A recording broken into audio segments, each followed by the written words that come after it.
during their end-of-summer clearance sale. That's Main Street Hardware, 356 East Main Street, Highway 182 in Lawndale. Online at mainstreethardwareinc.com and like them on Facebook too. Tops Pizza and Pasta in Falston is happy to help sponsor the broadcast of Burns High football.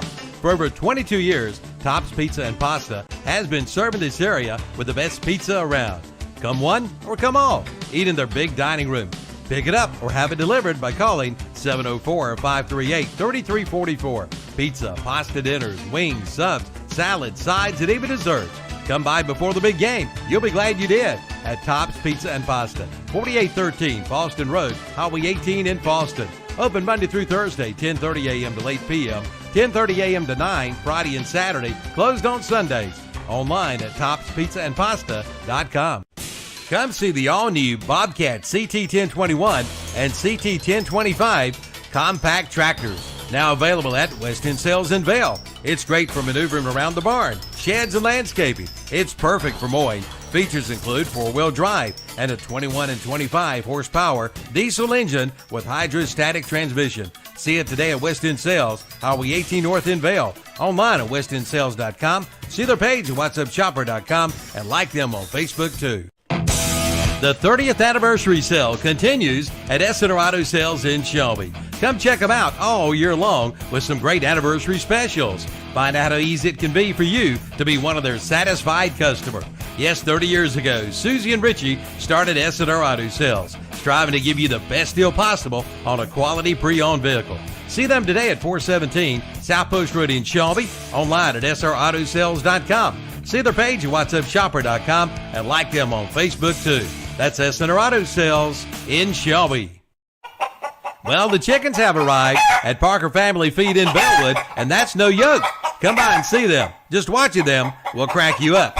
Okay, seriously, they now have chickens along with mums and pumpkins. They have fertilizer, lime, grass seed, including ryegrass for your yard, along with your pet and livestock feed. See the girls today at Parker Family Feed, 121 Carpenters Grove Road off Highway 18 North in Bellwood. Like them on Facebook too. They're everywhere. Your yard, your kitchen, your bedroom. Invading your home and property, spreading disease, and destroying everything in their path. If you don't act, they'll multiply, crawling ever closer to you and your family. The only thing they fear is the web. Nealon Cole Termite and Pest Control. Call today for their new service special and save $25. Bugs, beware of the web. It's time to power up. Power up with Skag Power Equipment powered by Vanguard from Elliott Supply Company in Polkville. The Vanguard is now available on the Skag Tiger Cat and the Skag Patriot models. See the Skag Tiger Cat 52-inch mower with Vanguard 810cc 28 horsepower EFI engine, or the Skag Patriot available in 52 and 61-inch cuts with the Vanguard 810cc 26 horsepower engines. Power up with a Skag from Elliott Supply Company, Highway 182 in Polkville, online at elliottsupplyinc.com. Good evening and welcome to Burns High School. Tom Senafani, Matt Royster, and Jeff Jones going to bring you this game tonight, brought to you by West End Sales. It's Shelby coming to visit Burns for the conference championship tonight. You're listening right now to the Bill Shuford Heating and Air pregame show. So let me turn down that crowd, Mike, just a little bit there. Picking up a little bit of the sounds of the game. Welcome, gentlemen. Matt, Jeff, good to be with y'all. Glad to be here and glad to see you here tonight as well, Jeff. Well, I appreciate you guys letting me step in here with you. I've got to hear you a few times, and you've done a great job, and so I'll try not to get in the way. Hey, we're glad to have you here. We're glad to have you as a resource to tell us about the Shelby Golden Lions here. We're going to have an iconic motor company player to watch here in just a little bit. Jeff can give us some insight on who that might be for the Lions. So, Jeff, I know he's been crunching the numbers on these Shelby Golden Lions. Tell us, Bulldog fans, what we expect to see tonight. Well, the Golden Lions are basically offense first, and it all starts with the quarterback, Dalen Lee. Lee has thrown for he's completed 68% of his passes. He's thrown for 2,310 yards, 37 touchdowns and 5 interceptions. Last week, he threw for 5 touchdown passes and set the career record for most touchdown passes at Shelby. And so it starts with him, and he'll be my player to watch because that basically, like I say, it all starts with him. The major running back is Bryson Key. He's got 54 carries for 514 yards. He missed the first 2.5 ball games, and it really helped a lot to get him back. Shelby's receiving core has been a 3-headed monster this year. Unfortunately, the flu has run rampant through Shelby High School this week. I know a lot of schools have had some issues with Burns with has as well, for sure. And so four of the starters for Shelby will not play tonight, and 2 of those that will not be playing are Isaiah Bridges and Eli Falls, and those are 2 of the 3 top receivers for the Golden Lions. And so as they've done all year, they'll rely a lot on Jakeith Hamilton. And if you got to rely on somebody, Hamilton's good. He's got 47 receptions for 705 yards and 9 touchdowns, and he's also been chosen to go to the North Carolina Shrine Bowl. So he's good, but somebody, it's going to be one of those basic, next man up. Yeah. And so he's going to be a tough mismatch for our DBs. He's 6'3", 190. So, that's going to be a tough match for our DBs for sure. Yeah, and I think we'll be mentioning Mylan Daniels. He's come along. He's got 14 receptions for 216 yards, and he's been getting more and more receptions as the year's gone. Mm-hmm. Yeah, I was just going to say that Falls and Bridges have combined for 22 touchdowns. Yes. Yeah. So, Lee's going to have to find somebody else to get the football to. Of course, they've got Hamilton. They said they brought somebody up from the JV, Jeff, a really good wide receiver. Yeah, Ramseur, who's been playing some, in the last few games as a 8-quarter guy. He's got 3 receptions for 66 yards. Mm-hmm. But again, he hadn't been playing against Burns, and so this is a really interesting ball game. Well, looking at y'all on tape, looks like y'all go pretty deep with wide receiver. Yeah, it looks like y'all got next man up mentality, and y'all will always bring good players to the game. Definitely, but like I said, this is when I got here tonight, Tom, I just noticed that there was a buzz in the air. I mean, this is conference championship. Burns is 8-1. Shelby, 6-3, and Burns looking strong. And so this is a big ball game. And as such, and teaching 15, 16, 17, 18-year-olds, there's no telling what's going to happen. So I think we're in for an interesting ball game. I just want to say Dalen Lee, once again, Jeff has nominated him for Iconic Motor Company Player to Watch. I was looking at the other side of the ball, Jeff, and the thing that really jumped out at me on that was 99 tackles for loss as a team for the Shelby Golden Lions. And I know that your team leader, Eskridge, had 12 of those. Tadarian Griffin had 11. Hollyfield has 7. Anderson has 6. You're getting them behind the line of scrimmage. And then Wood, the sophomore, has another 8. Just a ton of tackles for loss. Yeah, a lot of tackles for loss. And, I've got to say, a lot of those tackles for losses have been during this winning streak.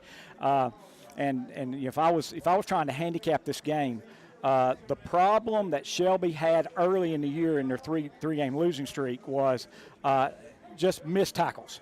And so what we'll find out pretty quickly is will they be able to make those tackles, especially in the secondary. There's been several 5-yard gains that turned into 75-yard gains because he just didn't make the tackle. The other thing is in the first 3 ball games, they had a whole lot of trouble getting pressure on the quarterback. And if you don't get pressure on the quarterback tonight, there's going to be a lot of yards put up. So just looking at y'all on film, y'all Jaden Pierce, Jason McNeely, Eskridge, they're all big boys up front. They're going to cause a lot of problems for our offensive line. They are. They're really big. It's like they get a good push. And the big guy, Pierce, he started on the offensive line the first few ball games, and they switched him to defensive line, and that definitely helped. What about Dover? I know I've heard a lot about Scotland Dover. Dover is huge. He missed last week. I think he was injured last week, and so hopefully he'll be playing tonight. Yeah. I see that Shelby has 29 sacks on the year, so that's something that's probably improved as the course of the season goes on. But 99 tackles for loss, that kind of jumped out at me. And I don't know if I'm reading this right, Jeff, but Max Preps only had you guys for 9 punts all year. I was wondering if that was correct. I know that's pretty impressive. That's true. Some of the well, they had Burns for like 3 punts for the year. Yeah. I know he's punted either. more than that. I know he's punted more than that. But Burko, I guess, is your kicker. He's made 40 of his 44 PATs this year. He's not kicked a lot of field goals. He's got a 28 is as long. Yeah, he's only attempted one. He's got a big leg, though. I feel like he can probably go past 28 yards for sure. Berkowitz has been a real weapon this year because what he has done is he's kicked it in the end zone. And last week, you don't see that much in high school. No, you don't, especially once it starts getting a little bit colder. But last week he kicked off like 9 times, and 5 of them went in the end zone. But what was most impressive to me was that 4 of them that didn't make the end zone, Shelby made the tackle inside the 25-yard line, and so that's really big. And to answer your question, yes, Shelby has only punted 9 times, 5 by Berkowitz and 4 by the backup punter Jose Lopez. Yeah. All right, so on the season, as we talked about this game, Shelby coming in with a record of 6-3, but they have won 6 games in a row, and they are perfect in the conference. Have not lost since that thrilling game at Crest, which I listened to you and Brent. But ever since then, they have been perfect. Wins over High Brighton, Cherryville, Thomas Jefferson, Highland Tech, Bessemer City. Last week, big win over East Gaston, 61-7. So that's set up the big one with Burns tonight. So let's talk a little bit about the Burns side of the ball. And Ben Mooney having a whale of a year, 144 on the quarterback rating, 25 touchdowns against 3 interceptions. He's thrown for over 2,000 yards. He's also got he's got a really good ability to get out of a jam. I mean, he can run if you need him to. I was going to say, I think there's design plays for him to actually run to his right or to his left, and I think he actually maybe throws better on the run. And so we've seen him throw several balls and just put it right in the breadbasket. So Ben Mooney, I think we can just go ahead. We'll just go quarterback for quarterback on our iconic Motor Company player to watch. Ben Mooney, has all the makings of a quarterback duel with quarterbacks coming in very highly rated. And if I looked at Lee's rating is 133.7. And Mooney's is 144.2, so both are off the charts as far as the ratings are concerned. And it's interesting you would mention rushing, Jeff. Ben Mooney, 4 rushing touchdowns, not a whole lot of yards, but he can run effectively, especially in the red zone. Now, like I say, he can run. He runs a 4.5 40. Not many people realize that.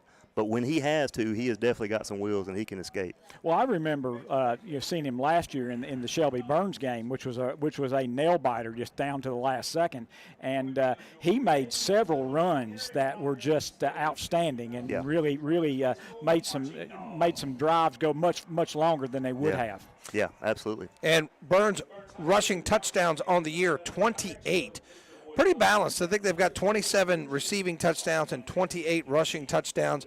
Jeremiah Norris leading the way, averaging about 92 yards a game. He's nearing 1,000 yards on the season, 13 touchdowns on the year. Shelby's going to have their handfuls with him tonight. Yeah, and looking at Shelby's offense on film, their offense is a lot similar to ours. We kind of run a spread. We like to air it out, but we can run the ball too, and so I think there's a lot of similarities there. And receiving on the year has been spreading the wealth. We've got Ryan Thompson with 7 touchdowns, Kahari Surratt with 7 touchdowns, L.J. Allen with 5 touchdowns. Altogether, 1, 2, 3, 4, 5, 6, 7, 8 Burns Bulldogs have caught touchdown passes this year. Yeah, we're deep at wide receiver. There's so many guys that we can throw it to, a lot of weapons. And like I say, everything runs through Ben Mooney. As you said about Lee for Shelby, there's a lot that's the same there. Yeah, Jeremiah Norris leading the team in all-purpose yards, averaging just over 105 yards a gain. As far as he is a threat on the kick return as well, rushing. He's got 112 receiving yards on the year. To talk a little bit about the defensive side of the ball, we mentioned Kahari Haynes and his big year, the Appalachian State commit. If we look at our tackles for loss, we're nearing 70. We're at 68. But what really popped out at me is the defensive end, Nick Vinson. He's up to 17 tackles for a loss this year. Absolutely, yeah. Our defense, like I say, is underrated. I don't think it gets as much talk because our offense is so good. But there's so many guys. We got big boys up front that can stop the run, and I think that's going to be definitely key tonight. Get some pressure on Lee and force him to maybe make some bad throws. I'll tell you what, Avonte Maddox is going to be hard to block. I mean, he's like trying to block a vending machine. I mean, he came in the And I said, wait a minute, I know you. He goes, I'm Avante Maddox, real nice kid. Walked in because I don't get around to school as much as I used to. But I tell you what, he is just massive, and he takes up a lot of space on the inside. He occupies blockers. And that's going to be key. Shelby's got to find a way to move him out of the way tonight. Yeah. Well, Burns, historically, we're playing at Ron Green Stadium, and Ron Green, he hung his hat on defense. And Burns, when I think of Burns, I think of a great defense. And the defense for Burns has been really good this year. They're giving up less than 10 points a game. And in today's game, the way we play football today, if you're giving up less than 10 points a game, you're playing defense. Absolutely. Yeah, but they haven't seen an offense like Shelby's in a while. So I think that's going to be tested today. But if we look at some of the others, big tackles for loss, Haynes with 6. Maury Rankin's got 9. Coltrane 7. Marshall McGowan doesn't get as many tackles for loss, but he leads the team in tackle with 65 tackles. Came in from East Rutherford. Boy, he's been a tremendous lift to the defense.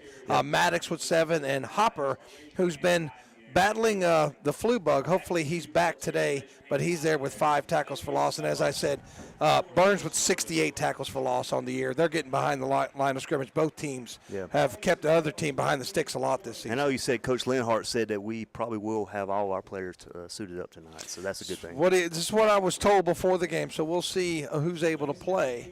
And I think we're about ready for the national anthem, so we'll step away. We'll be back in just a few minutes.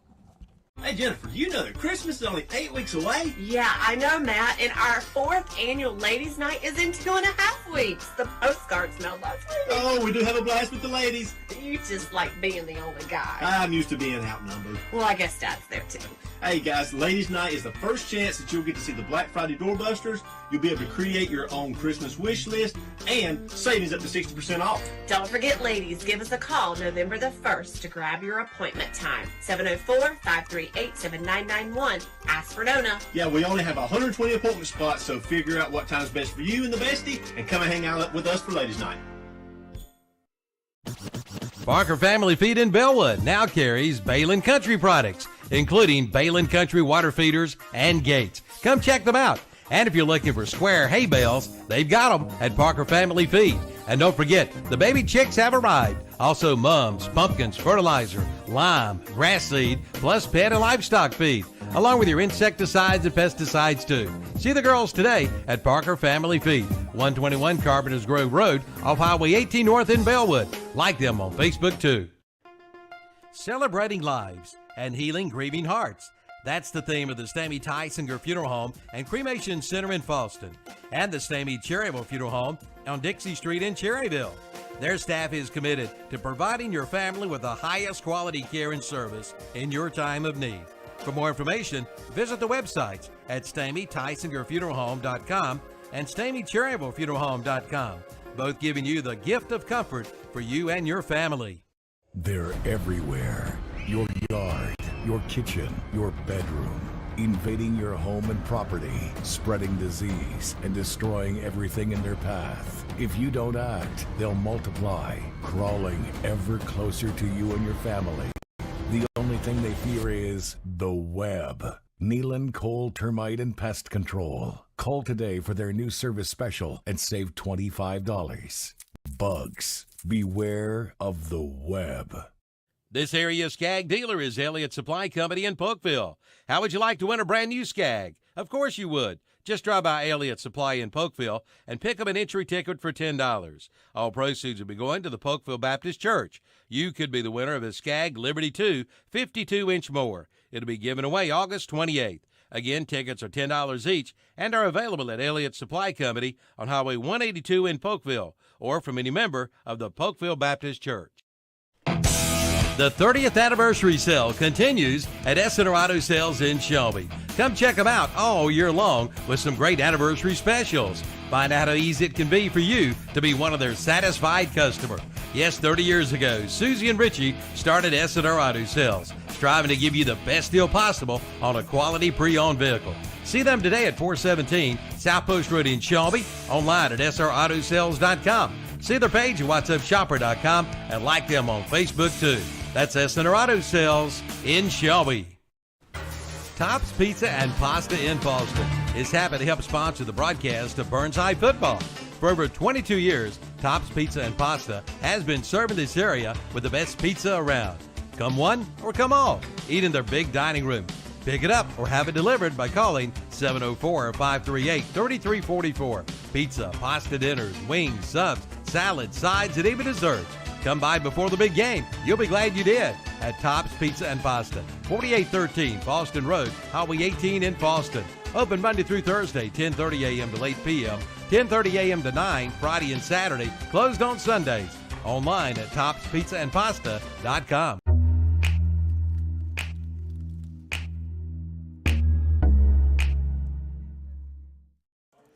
Welcome back. We just had the national anthem and a great job down there by the band under the directorship of Hoy Colson, so we appreciate them bringing the school song and the national anthem. You're listening to the Bill Schubert Heating and Air pregame show, and as always, Burns Football is brought to you by West End Sales. Tom Senafani, along with Matthew Royster and Jeff Jones here joining us for the broadcast, and was finishing up some of the Burns statistics. And I think we were just about done. We talked about some of the tackles for loss, and then extra points tonight. Ansley Camacho was not available last week. He is available this week. On the season, he's 28 for 33, long a field goal of 31. I think it may come down, boys, to special teams tonight. Oh, that's huge having him there tonight. Yeah. You know, Ethan Martin and the guys have done a good job with him this year in all special teams.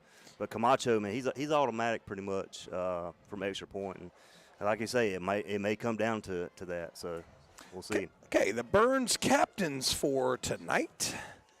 And we have 11, Lamont Wilson, 12, L.J. Allen, 2, Ryan Thompson, and 4, Kahari Haynes. And Jeff and Matt, if you could help me out with the Shelby captains, we'll get those young men some recognition. Kind of hard to see across field there. Looks like we got 4. That is Jakeith Hamilton. 11, that's Dalen Lee, the quarterback. Number 13 is Tyler Boyce. And one more, can't get his jersey right now, but we've had a lot of conversations with the Shelby staff that wish we could get a little bit bigger numbers. Yeah. Just when they pull their shirts up a little bit, they kind of get bunched up too a little bit. Or maybe some younger announcers that might help too. I'm not sure. Color scheme, interesting for Burns tonight. They're in blue pants with gold and white trim, black shirts with blue numbers and gold trim, and blue helmets with white and yellow trim. I have not seen this uniform all year, Jeff. I think we played a Watauga. We had those uniforms. Maybe we did. We'll call it our alternate jerseys. So is that are those black or are they just really navy? They I'm might a little be just colorblind. really navy. Y'all answer that one. I don't know. They look almost black, do they not, Jeff? Or are they just navy? They're really dark. Yeah, they're really dark. They might be just a really deep navy. Blue, yeah, they are. Yeah, you may be right, Jeff. Yeah, actually, I do suffer from a little color blindness myself. So that may be, just a real dark navy, almost a black-looking jersey. Shelby in gold helmets, white shirts, gold numbers, black pants. Still can't tell who the other captain is. Not sure. For Shelby. So what we'll do here is we'll have the coin toss, and Jeff, every single game I forget to pay attention to who wins the coin toss. So maybe a third set of eyes can help us remember this week. Seems like we always get it wrong, too. Yeah, let's see if we can get it right this week. Well, so many teams will go ahead and defer that choice, and so, it's just well, if you defer, you can get the 2-for-1. If you can score at the end of the half and then get the kickoff. That's the old Bill Belichick mentality. Yeah, a few years back, Shelby always wanted the ball first because they were really good at scoring with that first possession. And you go up, and if you can do that, then you're playing from ahead. But, hey, if I had offense like both of these teams tonight, I think I'd want the ball first too. Burns won the toss, and I don't know how much they do this. And Jeff, your coaching experience, you would know how often. Upper levels of football, do they script the plays? Well, some teams, script the first 20 plays. Yeah, they do. And the thing to keep in mind is, you've got 20 plays. Now, if you're on the 1 yard line, right. Just because play number 3 said you were going to do something, you can make that change. But the reason you script it is because you're running certain formations, and you want to see how the defense is lining up. Right. You're running certain motions. You want to see how the defense is reacting to the motions. And so that's when you script the plays, you're not just scripting the plays, you're scripting the formations and the motions, because in every one of those things you're learning something from what the defense is doing, and then you make your decisions on what you're going to do based on In that case, you'd rather have the ball first. It seems like if you had your script and you were ready to go, you might rather have the ball first. Well, Burns did win the toss, and they are going to receive, so I think they heard us listening to them. What do you think? Okay, maybe they did. Maybe they did. Just to recap the Burns season very quickly, they began the season with wins against Forest View and Crest, lost to Kings Mountain, a very good Kings Mountain, a Kings Mountain team that Shelby came very close to beating. I think it was the first game of the year, was it not, Jeff? First game of the year, the final was 28-26, but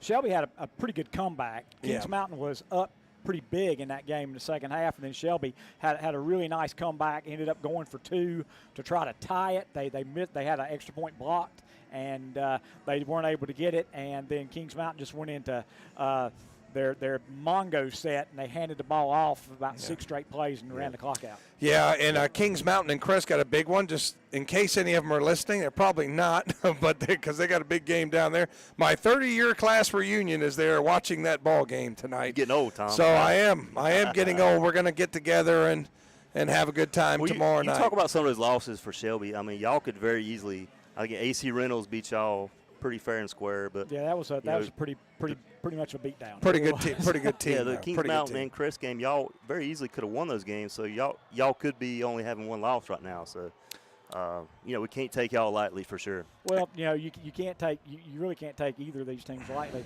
I tell you what, before we get started, Tom, one of the things that I was really impressed with Burns is if you can have. Everybody thinks Burns is a passing offense. Well, Burns throws for about 250 yards a game, but they run for 150. Mm-hmm. Yeah. If you can have a 60-40, I think your best offenses are 60-40, and that's what Burns has going. Yep. Shelby is more like 72-28. Yeah. And when people know you're going to throw the ball, it's a little bit easier to pin your ears back and go. Yeah. And Burns will not allow you to do that, because if you try to rush the quarterback, they're going to hand it off and you're going to gash it. Well, I think what's key there is we have the ability. Norris can catch the ball. We can bring him out of the backfield to catch some, or even put him in slot. So there's a lot of weapons that we can beat you at. And since the Kings Mountain loss, Burns, like Shelby, has reeled off 6 straight wins over Watauga, Highland Tech, Vesper City, Thomas Jefferson, East Gaston, and Cherryville. And that win over Watauga, that's the only game that Watauga has lost all year. They're having a great year that's up in a key Boone. win, yeah. Absolutely. Yeah. So that's definitely going to help. It's definitely going to help you come time to the playoff seeding, and tomorrow will be the smoke-filled room to figure out who is seated where, and everybody's going to be mad for a day. That's going to come out tomorrow, the seeding for the playoffs, but Burns is getting ready to receive this. So we're just going to keep it here and keep it live on YouTube. We appreciate you listening to the Bill Schufert Heating and Air pregame show. And as always, Burns football is brought to you by West End Sales, James River Equipment giving us the kickoff, and Main Street Hardware of Lawndale giving us the scoreboard tonight. Yeah, 15 seconds left, and should be kicking this thing off. What about that entrance, Jeff? Have you seen an entrance quite like that with the fireworks and all that? That's an impressive. That's pretty cool, isn't it? That's an impressive entrance. It is the 4th of July every Friday night at Burns High School. So Burns will receive the opening kickoff. If you're just joining us, they won the toss, elected to receive. And yes, Jeff, the more I look at these jerseys, at first I looked at them. They were black to me, but yes, they are just a very deep navy blue uniform. Gold Lions will be kicking off for the Gold Lions will be Berkowitz, and Berkowitz has, for the year, 43 touchbacks. As I said, that's been a really nice thing. The only problem when you have a kicker that kicks a lot of touchbacks is if he doesn't get it all, sometimes your kickoff team's a little bit lazy. And so if he doesn't get to the end zone, it's going to be interesting to see what Burns does with the return. That's rare in high school football to have that many touchbacks. You don't see that very often. Yeah, that's one of the things he has really improved. He could not kick it to the end zone last year. I think it's Thompson and Norris back deep for Burns. So here comes the kickoff. And got to answer one text message. Got it done. Berkowitz Foot meets ball, and we're underway, and it's a high spinner. It's going to come a little short, fielded at the 10, I believe, by Thompson. He's to the 15, 20, through a crease. There he goes to the 30, still on his feet, dragging a tackler. They'll start about the 36-yard line. Good start for Burns. Yeah, pretty good return there. Ryan Thompson got it up in pretty decent field position to start this drive. Yeah, it was a really nice seam right up the gut, and he took it. Yep. So that's what you said, that maybe they were trying to pin Burns back inside the 20, but a good return by Thompson gets him out to the 37-yard line. So here comes Mooney in the offense. Norris will be the single back set. Wide receivers to the right. Don't see anybody to the left yet. I think Thompson's going to come that way in just a second. So they're checking the wristbands, and that's just the modern game. The plays are all on the wrist, and Mooney's in the gun. And a flag comes in, and I have no idea what that flag was for. Is that a false start? One of the Shelby corners stepped up over the line of scrimmage. It's not the way you want to start the game for Shelby. Not the way you want to start with a 5-yard penalty. Yeah. Well, if you're jacked up on adrenaline, that happens. Definitely. Well, these games, it can happen where, there's penalties, there's little nerves, starting off the game, but usually they settle down and play good football. All right, so they'll do it again. Double wide receivers to the right. Thompson's here to the left. Single back set is Norris. Thompson comes in motion. He'll get the jet sweep. These to the 30, 40, over the 50, leans forward. He's got the first down and more, guys. Yeah, pretty good run there. Ryan Thompson right to the right side. Probably see a lot of that tonight from the Bulldogs. I'm going to give him 8 yards on the run, unless you gave him more. Let's see, he's up to the 50-yard line right at midfield, so he took it from about the 42. Yep, that's about an 8-yard run and a Falston Pharmacy first down for the Bulldogs. So double wide receiver, triple wide receivers to the left. Single back set again is Norris. And 4 wide receivers in the game for Burns as they've got another wide receiver to the right. Mooney kicks the leg, sets the hands, has the snap, and it's going to be Norris trying the left side. He's around. He's to the 50. He's still on his feet, 45 to the 40, and out of bounds. He's got an 11-yard gain and another Falston Pharmacy first down, guys. Yeah, good run left side, Jeremiah Norris. And I tell you, L.J. Allen had a good seal block on that left side. I think that was McGill. Allow him to turn the corner there. Good run there of Jeremiah Norris. The officials are fixing his uniform for him. Hey, when you run that hard, that stuff happens, I guess. Yeah. So, good start for the Bulldogs. They start on the ground. 2 plays, net them 19 yards plus the penalty. So they're inside the Shelby 40-yard line. Triple wide receivers right, 1 to the left again, and Norris will be the single back set again. Might see a little bit of Lamont Wilson in there. Now we have an official's timeout. And looks like we've maybe got a equipment issue for Shelby. We've got I think it's a cramp. No, it's the fashion police. He's being sent off for something. I'm not really sure. Yeah, he's not too happy about that. I think it was 10. I think they're saying his pants aren't long enough. Ticky tack in a game this big. But anyway, triple wide receivers right. Mooney's in the gun and toss play. Norris, he'll try the right side. Got a block. There he goes. He's to the 30. He's to the 25. Spun out of bounds, but he'll have another first down inside the 25-yard line.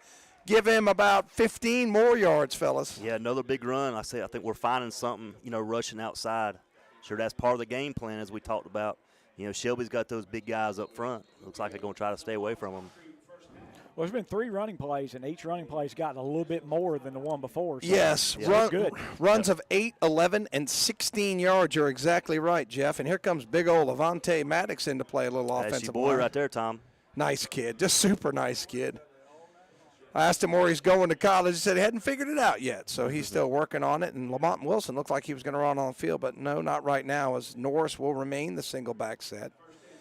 And Burns sees something they think they can continue to do damage in the ground game, and let's see if they go to it again here. 4 wide receivers, 2 left, 2 right. Mooney with the snap, and it's Norris again, spins out of 1 tackle, through a little crease, still on his feet, makes another man miss. 20-yard line, still on his feet, dives forward. That's about as exciting as a 4-yard run gets. Yeah, good run, Jeremiah. Looks like he broke the tackle. I think it was 52. Lipscomb of Shelby. Good job of breaking free and making some positive yards there. Yeah, that's a great 3-yard gain. Yeah. Because it looked like it's going to be 3-yard loss. So they mark. Yeah, good call, Jeff. They did mark it back at the 20. I thought he got it to the 19, but they're giving him 3 yards. Lincoln ahead of West Lincoln, 7-0 early in that game, fellas. It's a big one there for those 2 teams. Double wide receivers, triple wide receivers right, one to the left. And Lamont Wilson now spells Norris. Play action, slant pattern. Ryan Thompson's got it. Makes a man miss, still fighting. He'll be inside the 10 to the 5, and that's another Falston Pharmacy first down. What a catch there, Ryan Thompson, a little inside slant. Looks like forward. That was Hamilton got there and hit him right as he got the ball. So good play there by Thompson for holding on to it. It was a great pass, too, because I think Hamilton thought he had a chance to intercept it. And, I think he was going for it for sure. And I'm not quite sure how they spotted this, but they only gave him the 8-yard line, but it is another first down. Really? Okay, so that's going to be a 12-yard pass, but still, first down and goal. A Wildcat. Wildcat and whistle dead, and that's probably a pre-snap penalty against the Bulldogs.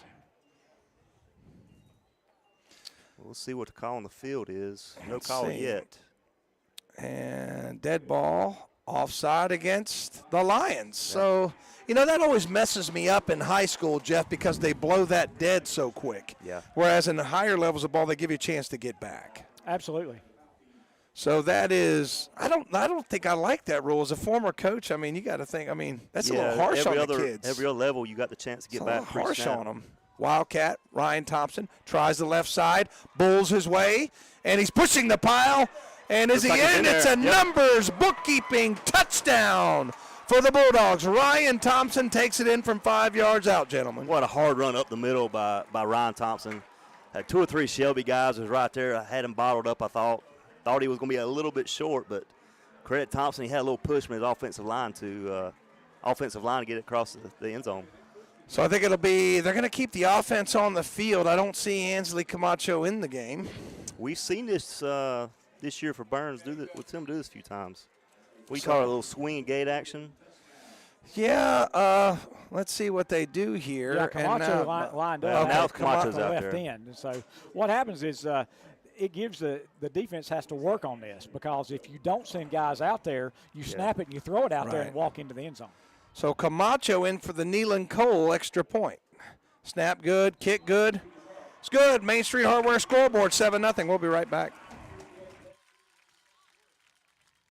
Your locally owned and operated hardware store is Main Street Hardware in Lawndale. Come check out the deals, like big wooden rockers, now on sale for $149.99. See the biggest, baddest blower on the market today by Red Max and priced at $599. They also carry a full line of Toro push and zero-turn mowers. Save hundreds of dollars now during their end-of-summer clearance sale. That's Main Street Hardware, 356 East Main Street, Highway 182 in Lawndale. Online at mainstreethardwareinc.com and like them on Facebook too. Come see the all-new Bobcat CT1021 and CT1025 compact tractors. Now available at West End Sales in Vail. It's great for maneuvering around the barn, sheds, and landscaping. It's perfect for mowing. Features include 4-wheel drive and a 21 and 25 horsepower diesel engine with hydrostatic transmission. See it today at West End Sales, Highway 18 North in Vail. Online at westendsales.com. See their page at whatsupshopper.com and like them on Facebook too.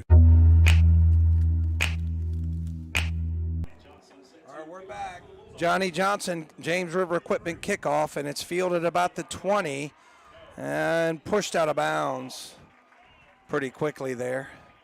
Well, like I say, we talked about, this season, neither one of these teams has been in a real competitive game in a long time. So, I think once this game settles down, I think we're going to have some better defense. Okay. And better overall play. And guys, remind me, we got Brent Pasco down on the sideline, and there's the Brent cam. That's the action you would see if you were a coach. And 7-0, Kings Mountain on top of Crest. Thank you, Danny, for giving me that score. So that's what it looks like on the field. So thank you to Brent Pasco. Brent, can you hear us? Maybe not. We'll try to bring Brent in just a little bit. Hamilton and Lee in the shotgun. I think that's going to be offside against the Bulldogs, guys. Yeah, they showed blitz on that play, and I think got one of them to move a little early there. Shelby's moving backwards. Yep. It looked like it was one of the Bulldogs that came across, but I guess he was drawn across. Well, if he comes toward the line and doesn't cross it, and one of those offensive linemen twitches, it's a penalty on the offense. So okay. So action cam, Lee's pass complete, about a 6-yard gain. It'll set up 2nd and 9. Yeah, that was, that's 7? Was that Daniels? That's Mylan Daniels. Yep.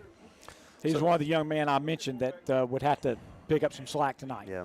So Daniels maybe got 7 yards on that, guys, and it'll set up 2nd down and 8. So after the penalty, they've got it back in a manageable situation. Burns showing a little blitz, and they send 5, I believe. Pass complete again. Wilson drags him down after a gain of about 5. It'll set up 3rd down and short. Yeah, get a little cross play there. Good open field tackle by Wilson. Can't tell who the receiver was.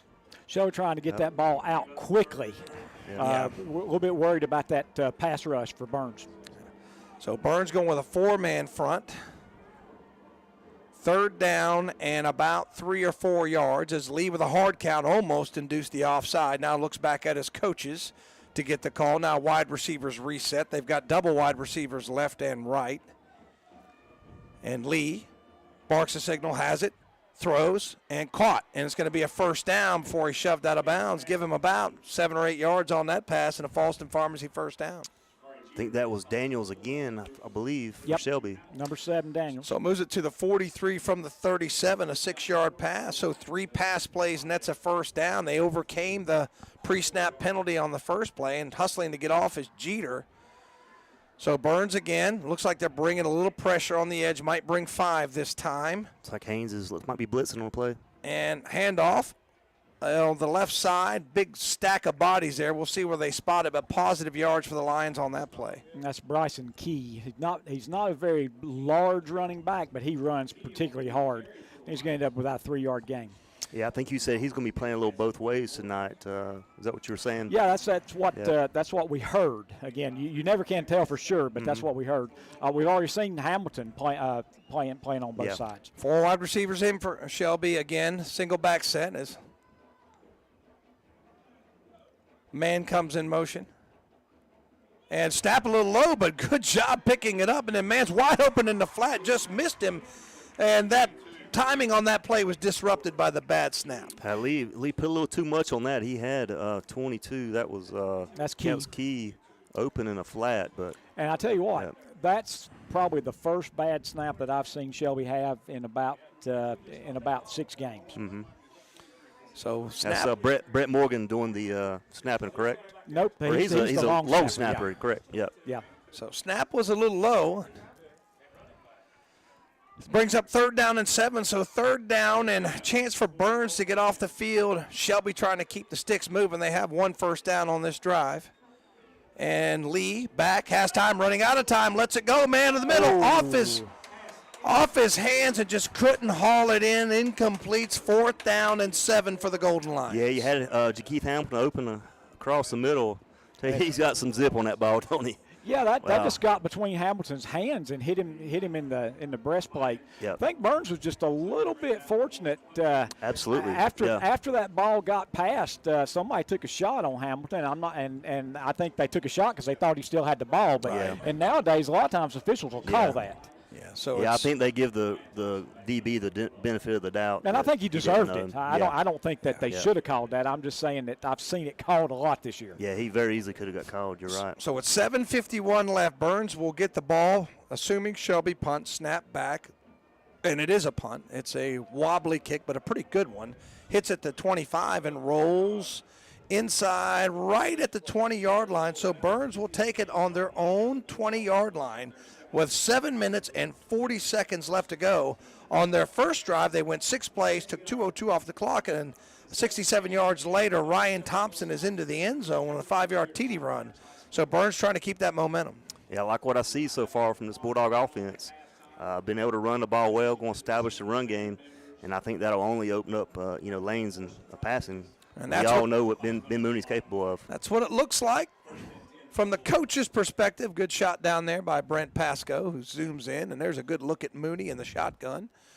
And we'll zoom back out for the play, and Mooney, toss play. I think that's Norris again, looking for a block. He's got one. He's got 5 yards. He's got about 8 yards before he's wrestled out of bounds. Good gain on 1st down. A nice block there, Colton Steins. They're going to give him credit for 10. Wow.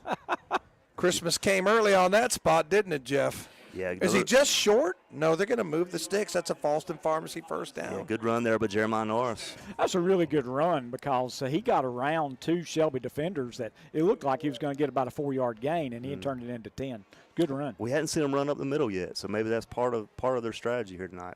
Well, you don't have to if you can get eight yards or better every time around the end. I mean, they got big boys up the middle. I don't think I'd want her up the middle either. So there's Mooney. Get a good look at him. Get a good look at some of these Shelby guys down there. Thank you to Brent Pasco for giving us those shots down there. First down 10, Mooney in the gun, triple wide receivers right. Norris with the ball again, tries the right side. He's to the 30, 35, and then, boy, is he met at the 35-yard line. Bounces back up, but good lick by the Shelby defense. Yeah, he's still able to gain good positive yards, about 5 on the play, but, yeah, took a lick there. I tell you what, he laid the wood to him right there at the 35-yard line is where they'll spot the ball. I think that was Cannon McGill. Once again, I was really impressed with Norris. Again, it looked like one of the Golden Line defenders just had a bad angle. It looked like he was going to get him for about a 2-yard gain. He got 5. So, again, really impressed with Norris. I think that's Cam Anderson actually on the tackle, number 3. All right. 2 wide receivers left, 2 wide receivers right for Burns. Again, a single back set. I think that's Wilson that's come in to spell Norris. Thompson comes in motion, and handoff goes to Wilson, picks his way. Goes forward for about 2, but this is the first third down of the game faced by Burns. They've got it 3rd down and 3. Yeah, ball's up about 36. It's a big play because, like you said, Burns has not had a 3rd down yet. They're up 7-0 with 6:22 left in the first quarter, and it's the first time they've got a 3rd down. Yeah, so 3rd down, first little test here for the Burns office. Let's see if you can do it when you have to. 3rd down and 3, 4 wide receivers in for him. And Mooney with a hard count, couldn't get him to jump offside. Now checks to the coaches to see what the call is going to be. And gives some instructions to his wide receivers. Checks the wrist again, and it's going to send Wilson to the right side. So 3rd down 3. About 7 on the play clock. They got the snap. Mooney rolls to his right. He's still rolling. He lets it go deep. Out there, overshot his intended receiver. So that was intended for Surratt, incomplete. Looks like Burns will have to punt. Yeah, pretty good coverage over there by Shelby. Yeah, it looked like they had single coverage down there, Jeff. Yeah, it looked like they're running some man with those corners, which can be great or it can be really it can go bad. Either way for sure. But didn't he show off that arm strength? Goodness gracious, He's really got a cannon it for sure. Yeah, like I say, he can put it where he wants to. And I think we're going to have a timeout, so we'll take it with him. It's 7-0 Burns on your Main Street Hardware scoreboard. It's time to power up. Power up with Skag Power Equipment powered by Vanguard from Ellie's Supply Company in Polkville. The Vanguard is now available on the Skag Tiger Cat and the Skag Patriot models. See the Skag Tiger Cat 52-inch mower with Vanguard 810cc 28 horsepower EFI engine, or the Skag Patriot, available in 52 and 61-inch cuts with the Vanguard 810cc 26 horsepower engines. Power up with a Skag from Elliott Supply Company, Highway 182 in Polkville, online at elliottsupplyinc.com. They're everywhere. Your yard, your kitchen, your bedroom, invading your home and property, spreading disease and destroying a path. If you don't act, they'll multiply, crawling ever closer to you and your family. The only thing they fear is the web. Nealon Cole Termite and Pest Control. Call today for their new service special and save $25. Bugs, beware of the web. We're back. Punting time for Burns. I think that's Johnny Johnson into punt. Pretty good kick, and it's going to be wobbly down, but fair caught at about the 30-yard line, so that's where Shelby will take it with 5:36 left to go in the first quarter. So both teams have now exchanged punts, guys. Yep.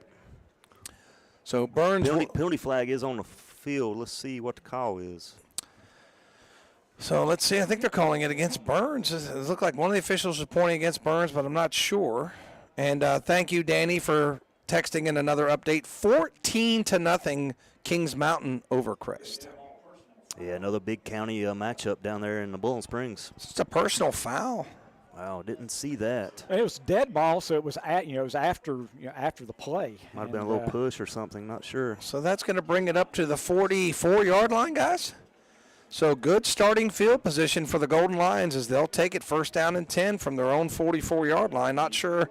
I didn't see anything, guys. I don't know what that was. I didn't either, and I also never have seen a 13-yard penalty, but that's okay. So it's 3 wide receivers and handoff trying the right side. Ball's ground. Did they say it's down? I thought it was down too, as Nick Vincent picked up the ball, but gain of about 3. Wasn't sure who the ball carrier was. That was key. And a good chase down tackle there by Kahari Haynes. Yeah, he took a shot from behind, and that ball just came out when he hit the ground. And that is still a hard, fast rule. They've changed a lot of rules, but the ground cannot cause a fumble. And that's the right rule. And that was the right call on the play on the field, too. Yep. And triple wide receivers to the left, 1 to the right. So Lee's in the gun again. Burns looks like they're showing pressure. Let's see if they come. As Marshall McGowan's up there, and yeah, here they come. And time to throw. Looks like the ball was batted at the line of scrimmage. Incomplete, brings up 3rd down and 7. That's one of those things that your defensive linemen are always told. If you can't get to the quarterback, get your arms up when he throws it. And he had an open receiver. He had about a 13-yard gain. That might have been bigger, but great job by one of the guys up front. Again, don't know who it was, but he got his hand on it. I think it might have been Maddox up front. Not sure. Yeah, Maddox up there. He goes about 6'2", 6'3". Marshall McGowan's probably about 6'1", 6'2", anyway. So guys getting their big paws up there and knocking it down. So it is 3rd down 7, 4 wide receivers. Burns shows they're going to bring 4 guys. They do. Lee with time overshot his man, incomplete. So it'll bring up 4th down and 7. Yeah, put a little too much zip and a little high there. I think the intended receiver was Sanders for Shelby. It looks like we might have another penalty flag. We got a flag down on the field, and it's in a position where a lot of times that's a offsides or illegal man downfield. Okay. So that's an ineligible receiver, and I would think that Burns would decline the penalty, and they will. And it looks like the punt unit is coming on for Shelby. That is the first 3 and out of the ball game. Yeah, no reason to accept that penalty. Yep. So with 4:43 left to go, first quarter, Main Street Hardware scoreboard, 7-0 Burns, as both teams moved the ball pretty well in their first series. Burns scoring a touchdown, Shelby getting a couple first downs, but since then the defenses have settled in. Looks like we got Ryan Thompson back deep for Burns. Is Berkowitz still on your punting? Berkowitz is the punter, yes.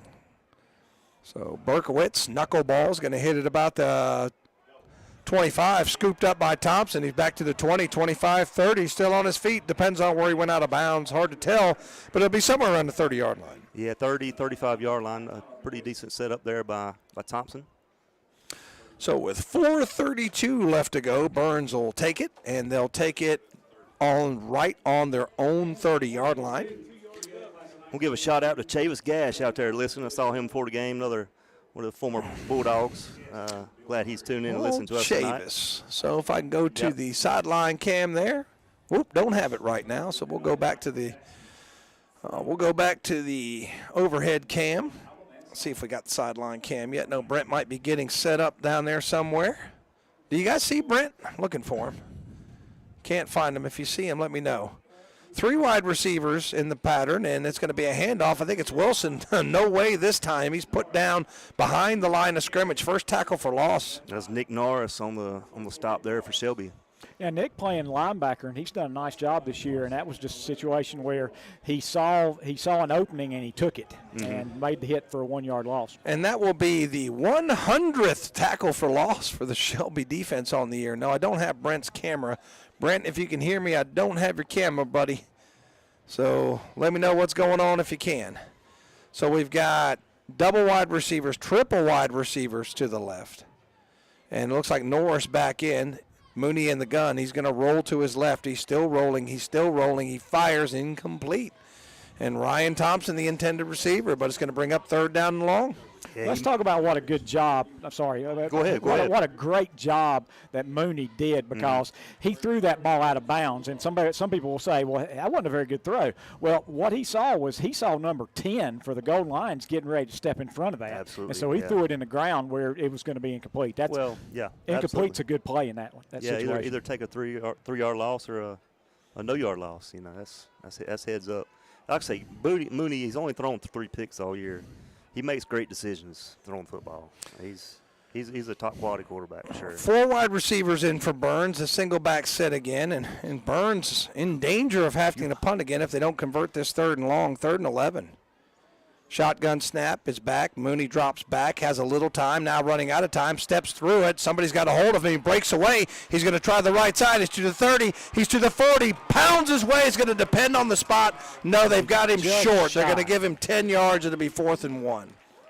But let's talk about, again, he was dead to rights, and he got out of that sack and picked up yardage, picked up 10 yards. It's going to be 4th and 1. It is 4th and 1. Burns leaving the offense on the field. And thank you, John, giving us the score. The Lincoln score now, Lincoln 7, West Lincoln 6. Kings Mountain over Crest 14-0 last we heard. Yeah, so it looks like Burns and Wildcat. Looks like, will they go for it? Oh, I think they're definitely going to go for it as Thompson's got it, and he'll try the left side. Makes a man miss. He's across the 40. He's got the first, and he'll fall forward, fighting to the 44-yard line. That's a 5-yard gain and a Falston Pharmacy first down. Look at patient run there by Thompson. He didn't try to force anything. He let the play develop.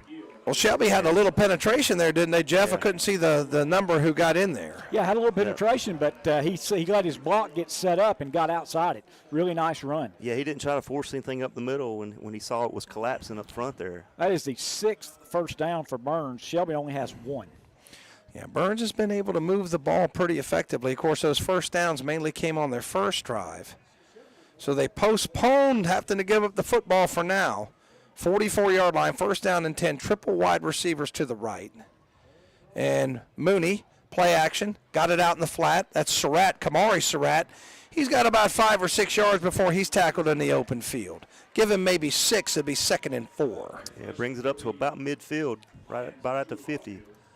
I know Matt's mentioned this several times, but there's been some great downfield blocking by the wide receivers for Burns. Absolutely, yeah. Well, this big, like LJ's so big, man. He can really, he's about 6'4". He's not a small guy. That's a matchup I'm seeing right down in front of the field. Camden McGill, who's an excellent DB. He's getting offers from ACC schools. I think Virginia Tech's looking at him. They haven't tested him yet. We'll see if they try to go his way sometime soon. But LJ's a dreaded sideline warning. Oh, the dreaded sideline warning, which is dumb, but, they just do it. Is that against Shelby? Yeah, but it's not a penalty yet, guys. Shelby's backing up, but it's the second one that's a penalty. Correct me if I'm wrong, Jeff. They should get a warning, yep. You very seldom get that second one. There's a line 3 yards outside the sidelines, and everybody's supposed to be behind it. Coaches are really supposed to be able to be between that that 3 yard line and the sideline itself, but anyway, I never understood why they call that. Yeah. All right, back to the action cam. 4 wide receivers in the pattern. Toss play. Norris tries the left side. He's across the 50. He's to the 47-yard line, and that'll be about a 3-yard gain. It's close to another first down. We've got another flag down, and that's usually where you see a holding penalty. Yeah, that's probably holding against Burns. Let's see what they call. And I'm not sure if you can penalize from that spot. Holding against the Bulldogs. Yep. That's 10 yards.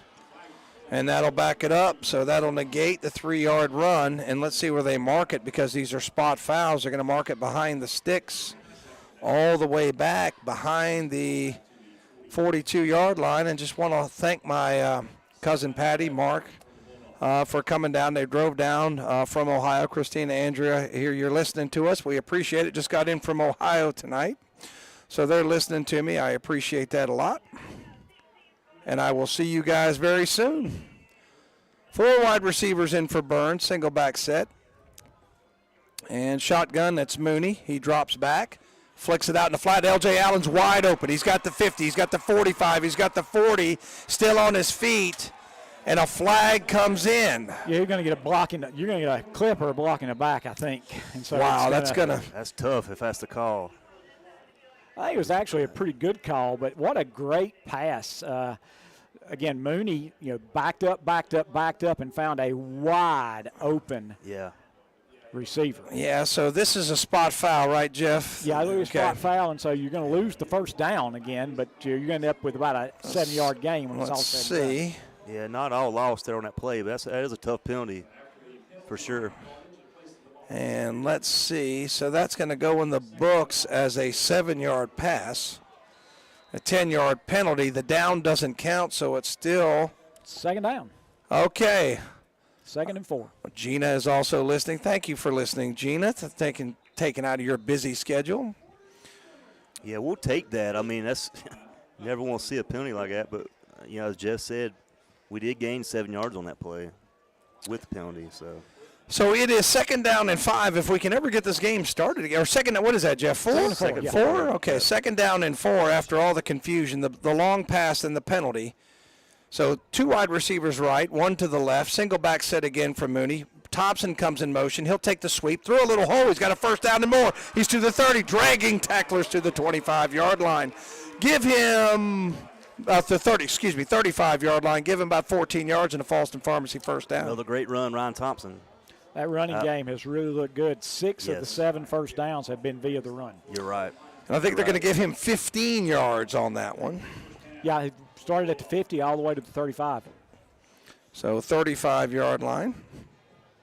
Inside a minute left in the first quarter, and it's been all Burns. Burns just leads 7-0, but threatening again. Double wide receivers to the left, 1 to the right. Mooney in the gun again. Norris, nope, play action pass, and somebody ran the wrong pattern. That was almost picked off, fellas. Yeah, not sure. Maybe he thought it was supposed to be a slant or something. Well, it's an RPO, run pass option, and so he could have handed the ball off, and I think the receivers thought he was handing it off. Yeah. And he thought they were running a pattern, and so he threw it and nobody was there. Yeah. So double wide receivers left, 1 to the right. Single back set again is Norris. 2 Mooney's left. Toss goes that way, and a flag comes out. Pre-snap penalty, probably going against the Bulldogs. Yeah, it's going to be a legal motion.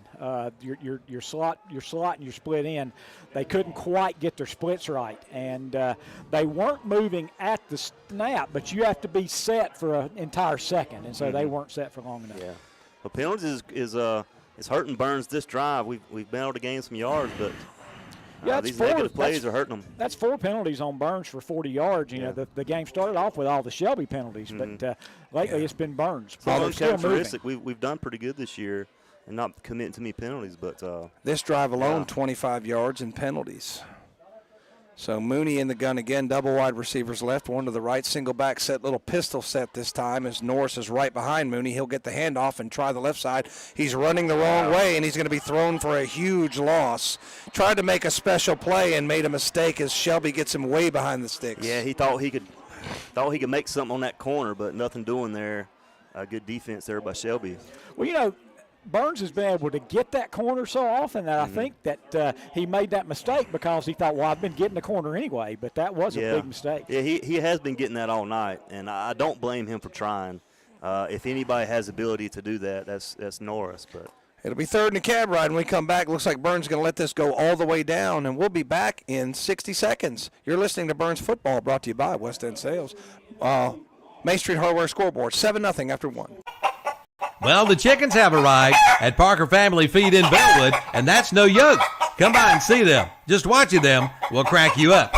Okay, seriously, they now have chickens along with mums and pumpkins. They have fertilizer, lime, grass seed, including ryegrass for your yard, along with your pet and livestock feed. See the girls today at Parker Family Feed, 121 Carpenters Grove Road off Highway 18 North in Bellwood. Like them on Facebook, too. The 30th anniversary sale continues at Essener Auto Sales in Shelby. Come check them out all year long with some great anniversary specials. Find out how easy it can be for you to be one of their satisfied customers. Yes, 30 years ago, Susie and Richie started Essener Auto Sales, striving to give you the best deal possible on a quality pre-owned vehicle. See them today at 417 South Post Road in Shelby, online at srautosales.com. See their page at whatsupshopper.com and like them on Facebook too. That's Essener Auto Sales in Shelby. We're back. Tom Sinafani, Matt Royster, Jeff Jones back with you from Ron Green Stadium. And I just want to give One more shout out to my family. Thank you for listening, and sorry, Mom. Chargers down 21-0 to Kings Mountain, so not going very well for the Chargers tonight. But here, my sister's daughter, Josie, did graduate from Shelby, and my daughter graduated from Burns here. So it's all in the family. We got all over the county. Our loyalties are a bit divided. Your brother-in-law's a coach at And Shelby, then, Steve Gold was baseball coach at Shelby. Mooney in the gun, third and very long, running for his life, still running for his life, throws, and it's going to be caught by Norris. Minimal gain, maybe 1 or 2 yards, and it's going to be punting time for the Bulldogs. Yeah. Go ahead. Yeah, but what a great decision. I mean, he could have thrown that out of bounds, but instead he picked up 4 yards. Yeah, he was able to find Norris, and good catch by Norris, too. So that drive stymied by the penalties, and Burns now has a chance to pin Shelby back. If you're just joining us, 11:30 left to go, second quarter. 7-0 Burns on your Main Street Hardware scoreboard, but Shelby forces the second straight Burns punt and is looking to get the ball back. Yeah, let's see what Johnny Johnson could do here. Drive Martin penalties for Burns, and we got another one. Not sure what that one's about. Somebody just threw a penalty flag right now. Well, it looked like as I said that. You had 12 guys out on the field, and if you break the huddle with 12, they'll generally call that the illegal substitution. Yeah. So that's 30 yards in penalties on this drive alone. That's good eye there, Jeff. I don't normally count the guys on the field, but you were heads up on that one. Well, I didn't count. I just saw one of the guys kind of looking lost and running off the field, and as soon as he ran off the field, then the flag came out. Yep. Can you see who that is to catch the ball for the Golden Lions? That's been Bridges most of the year. So hard to tell. So punt, Johnson's punt, knuckleball will bounce at about the 20, takes a Burns roll, and then kind of goes sideways to the 15. So Shelby will take it on their own 15-yard line. First down and 10 with 11:06 left to go, second quarter. Yeah, I think that was Ramsord. That was a return man for Shelby there. I want to give a shout-out to Laney Yarborough listening at home. She's recovering from the flu. I hope you get feeling better, and thanks for tuning in tonight. So it is first down, 10, Shelby from their own 15. Triple wide receivers right, one to the left. Burns trying to get lined up on defense. Now they are. And Lee's in the gun. Looks like Burns bringing a little bit of pressure. Oh, big time Lee's going to hit. keep it himself. And I tell you what, Lee just went down because big old Kavion Hopper was ready to lay the wood to him, but he goes down, and it's going to be a loss of one. Burns' first tackle for loss tonight. I tell you, Nick Vincent had Lee. If he didn't hand the ball off, he had him for a loss there. So Vincent in the backfield doing damage there for Burns. It's just a good job on that read option there. Yeah, it's a great defense. Yeah. And Lee said, I'm going to get a big shot, so I might as well just go down and leave a yard. So 4 wide receivers in for Shelby. Man comes in motion. Lee's in the gun. He's got it. He steps up. He's got time. Over the middle, off the receiver's hands and incomplete to bring up 3rd and 11. Yeah, that's the second or third drop we've seen for Shelby. You know, Lee's putting it on the money, and these receivers, it's just hitting them in the hands. That's that's Mylan Daniels, and it's just they're just not catching the ball, like you said. Well, only thing I can see is Lee is putting some zip on that ball. Yeah, he really is. But, he might be throwing it too hard. I don't know. He's been throwing like that all year. But, yeah, they ought to be used to it. Bunch formation to the left, single wide receiver to the right. Lee's in the gun again. Looked like a Shelby man moved early. Not called. Lee's got time. Throws off the hands of the receiver and incomplete. Thought somebody moved early there, but maybe right at the snap. But nonetheless, it's off the receiver's hands. Incomplete. Another 3 and out for Shelby. That's Jakeith Hamilton. Like I say, might have been a little out in front of him. But still, like I say, it hit him in the hands. And Burns fortunate there because he had room to run if he had caught that ball. Yeah, they're definitely trying to keep him in front.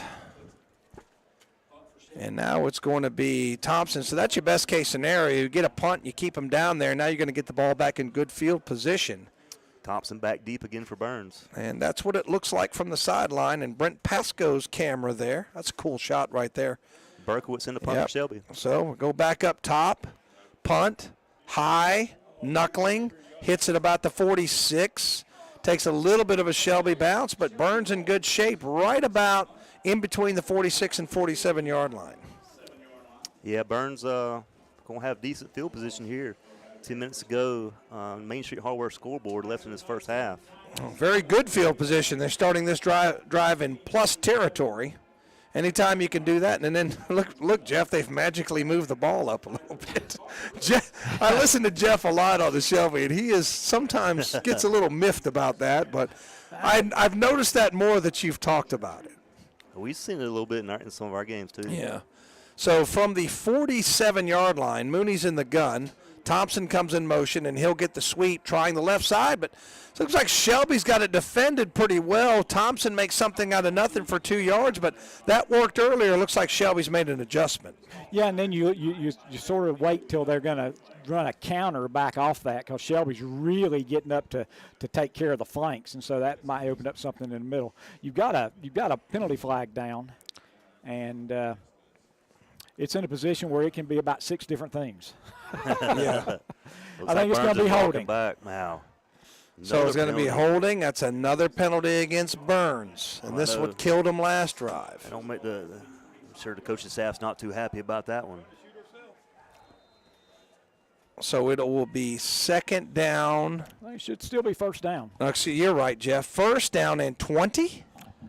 It should be a 10-yard, yeah. Well, it's actually it was 2 yards downfield where the penalty was, so it's going to be first and 18. Okay, so first down and 18 as that goes in the books as an 8-yard penalty. Mooney flushed, throws it up, got a man open, and it's off his hands and incomplete.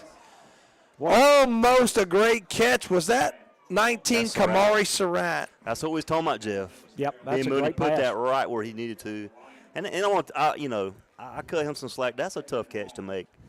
Over your shoulder like that, in stride, that's a hard catch. But like I said, Ben Mooney did put it right on the mark. He did, and that receiver will say he should have caught it, though, because he's a good receiver. Yeah, he is a good receiver. Yeah. You're right. So it's second down, 18 yards to go. And Mooney's going to stay in the gun. 7-0 on your Main Street Hardware scoreboard if you're just joining us. Tom, does Burns ever go under center?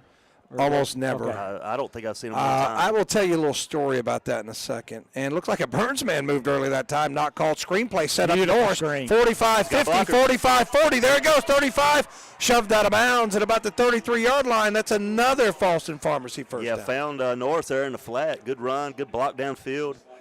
Big-time runner and no penalty flags. So I think that's going to stand. So from the 45, give him 15. Give him 22 yards on that pass and a Falston Pharmacy first down. So just outstanding. Just an outstanding screen pass, well set up there. And triple wide receivers to the right, one to the left. And that's Mooney in the gun again, looking at the wrist, getting the play, saying something to the offensive line. And snap is back. Mooney's back. He's got time. Lets it go. Going for the end zone. Overshot his man. Incomplete. Here comes the penalty. Coming in. Looked like it was a little bit of a hold there, fellas. Yeah, pass a little over L.J. Allen's hand. I just wonder if it's going to be a hold or it's going to be pass interference. Because defensive holding is a 10-yard penalty in high school, isn't it, Jeff? I think so. Yeah. I would have thought it was in the air when he grabbed him, so it should be pass interference. Either way, it's going to be a first down for Burns. Okay, so that's going to be a pass interference, the 15-yard penalty. And Shelby hadn't had a penalty in a while. It's going to be half the distance to the goal line. I think so they're going to be down to the. Well, they were on the 33. Okay, so you're right. It was a 15-yard line. Yeah. It was a 15-yard penalty. So the 33 to the 18. Burns has got it in the red zone. Looks like we got Wildcat. I believe so. I'm not sure. 21-6, Danny says the score is. Yeah, Thompson's in with a Wildcat for Burns. And, Dad, the score here is 7-0. And Ryan Thompson's got it around the right side, fighting his way, pushing a tackler with him inside the 15 all the way to the 13-yard line. So give him 5 yards. It'll be second down. I tell you, we know how quick Ryan Thompson is, but I don't think we give him enough credit for how strong he is. I mean, we saw it some the last drive. We scored that touchdown. He just carried defenders with him, and he did that way. Should have been a no gain, but what are they going to give him on that? 5 yards? 5 yards. 5 yards. Yeah. And that is a fifth play of this drive, which started back on the 47-yard line. Wildcat again with Thompson. student body right this time, and he's going to go to the left, try to get the corner, and will he get it? There's a race. He won't. Oh, no, and a no. great job. Last Great effort. job. Yeah, he got a few. Yeah, he got a few yards there, and maybe got about. Let's see where they're going to mark it. Get about 4. About 4 Yeah, yards. I gave him about 3 or 4 to set up third down and short. Third down and 2. Because it was 2nd and 5, so they're going to give him 3 on that run. Third down and 2. And I knew it was a foot race, but it was a good job for Shelby to minimize that gain. Again, really good block. I couldn't tell who that was on the left side, but he held that block for a long time. And it's hard to – that stalk block is hard to hold without grabbing something. And so that was a really good job. Mm-hmm. So thank you to Anna and her friends who are also watching from Charlotte as Ryan Thompson tries the right side, bulls his way. It's going to depend on the spot. I think he's got enough, but let's see what the call that is. That should be a first down. Yeah, let's see. They're going to spot it at the 7, and that's going to be the third Falston Pharmacy first down of this drive, as that ends up to being a 3-yard run. That's 10 first downs for Burns in this half. Yeah, that's the third one of this drive. It's like Mooney's going to check back in the game for Burns. That gives him a good little wrinkle. And what I like about it is it gives you that extra blocker when you run that wildcat, you know, and I think that's why a lot of teams like to go to it. I love it. But the story was earlier, Jeff, I meant to tell you that I mentioned we should have an under center play. And somebody on the coaching staff told me, Tom, it's not 1985. So that's why we don't have an under center play. And a running play, bullying his way towards the goal line. That's Norris. Is Norris. Give him about 5 yards. It'll be 2nd down and goal from the 2. Yeah, I think he's right at the 1. Yeah, I believe he's going to be at the 1. Yeah, good hard runner right up the middle by Norris. So Bird's trying to go hurry up and get set. Yeah, and Mooney's still in there. Yeah, he's trying to get this play off as quick as he can. Yeah, they're trying to get a guy off. Shelby gets the last man off. And it's going to be Norris right side touchdown. Into the end zone for the numbers bookkeeping touchdown. Norris from 1 yard out, and it's 13-0 Burns on your Main Street Hardware scoreboard. Yeah, textbook run up the middle. Jeremiah Norris Burns up 13-0 now. Good blocking up front by this Bulldog offensive line. So that was a 10-play drive that started back on the 47-yard line. Started with 10:18, so they took 3 minutes and 23 seconds to go that 47 yards and take this 2-touchdown advantage. And Ansley Camacho in for the Neelan Cole extra point.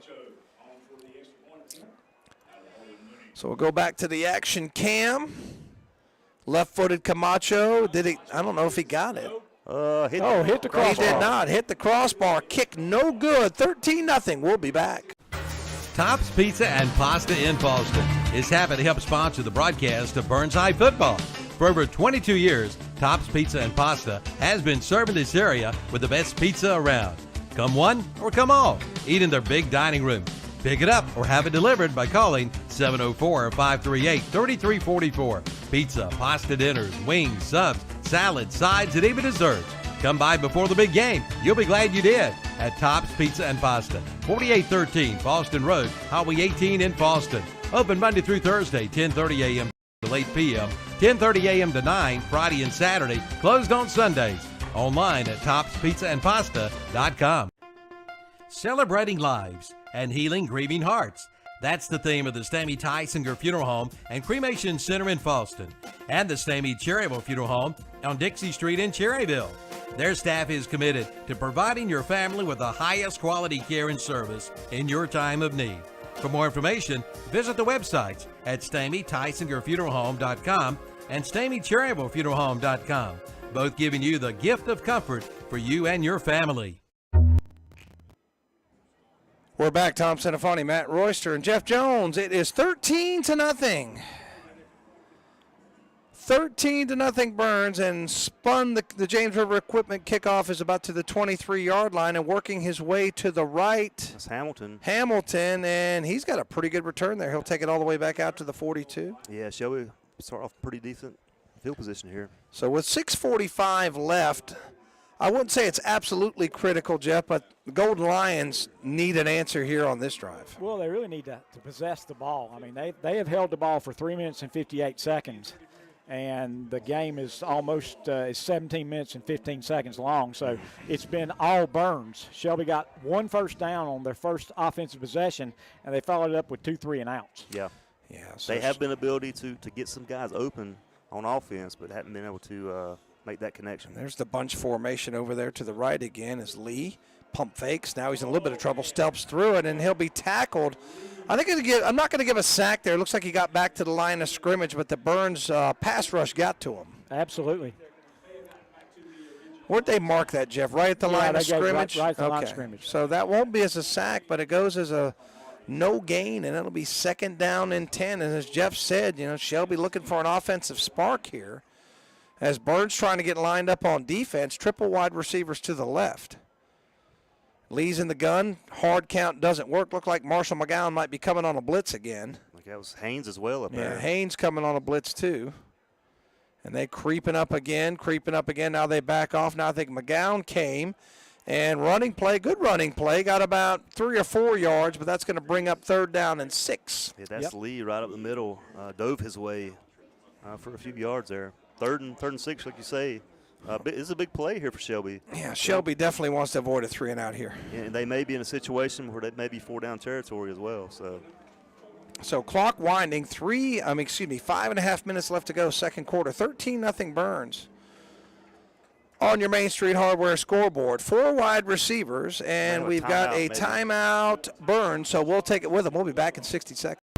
Get a fall service call special at Shelby Heating and Air. Shelby Heating and Air is now offering a fall service call special of just $55. That's right. Get a heating system checkup service call for just $55. Also, get up to $750 with a special Shelby Heating and Air discount on qualifying systems. Call today at 704-487-7877. Shelby Heating and Air. Online at shelbyheating.com. See their page at whatsupshopper.com and like them on Facebook too. Since 1968, Putnam Distributors in Patterson Springs has been serving this area with a full line of automotive products, including oils, transmission fluids, antifreeze, filters, chemicals, parts, and supplies for all types of automobiles and trucks, with many brands to choose from. They sell to individuals or wholesale. Just visit the walk-in counter. Putnam Distributors, 1626 Peterson Drive off Highway 180 south of Shelby. Call 704-487-9395 or visit the website at putnamdistributors.com. Putnam Distributors in Patterson Springs, offering quality automotive parts and supplies for over 50 years. All right, we're back. 3rd down and 6 for the Golden Lions from their own 46-yard line. Lee backs, got a man out in the flat, complete. That's going to be enough for a 1st down. As ridden out of bounds, it looks like by L.J. Allen. It's number 7 on the reception for Shelby. That is Mylan Davis again. So Daniels to the 45, 45 to the 45. So that's going to be 10-yard gain. 10-yard gain and a Falston Pharmacy 1st down. And as you said, Jeff, only the 2nd one for Shelby tonight. Triple wide receivers to the right. Lee's in the gun again. He's got it. He's back. He's got time. He steps up, fires a bullet, but incomplete. Right. Maybe a little too much mustard on that one, guys. Right through his hands. That was intended for Hamilton. That was Daniels again, I think. Scores around the area, 12-7 West Lincoln over Lincolnton, and not going well for the Chargers, 28-6 Kings Mountain. I tell you, Kings Mountain's got a good team this year. And that boasts our first half score. So it's 2nd down and 10. 3 wide receivers in for the Golden Lions. Single back set, little pistol set. And they'll play action pass. Good little slant pass there. And he fights his way. Look like Marshall McGowan and others, but not till he's near another 1st down. Gain of 9. I think that was Hamilton. That was Hamilton, yes. Okay. So Hamilton with the reception. Ball moved to the 37. So Big Avante Maddox getting back on the field, but there's Brent Pasco, and our sideline cam is up and running. That's what it looks like if you're down on the field.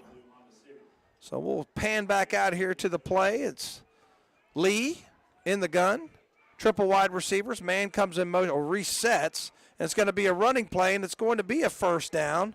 Gain of maybe 2, but inside the 35, and that's another Falston Pharmacy 1st down. Again, that's a good hard run by Key what happened was they moved Key from the right side to the left side, and then they ran behind that big beef. That's number 13, and number 13 is Tyler Boyce. He's a defensive end, but he comes in on the big beef package, and he is still in there. So second first down for Shelby on this drive.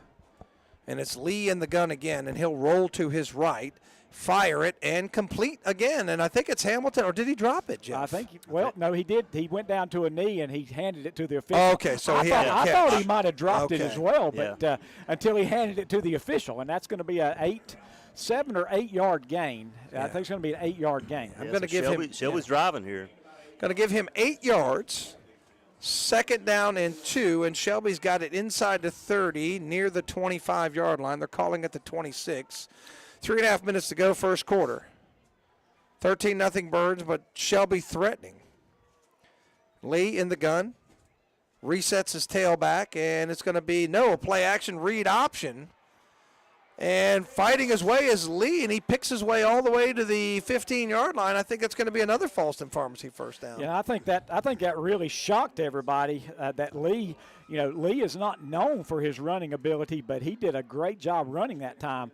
He read that option, and he saw an opening, and he took it. I was going to ask, has he ran much this year?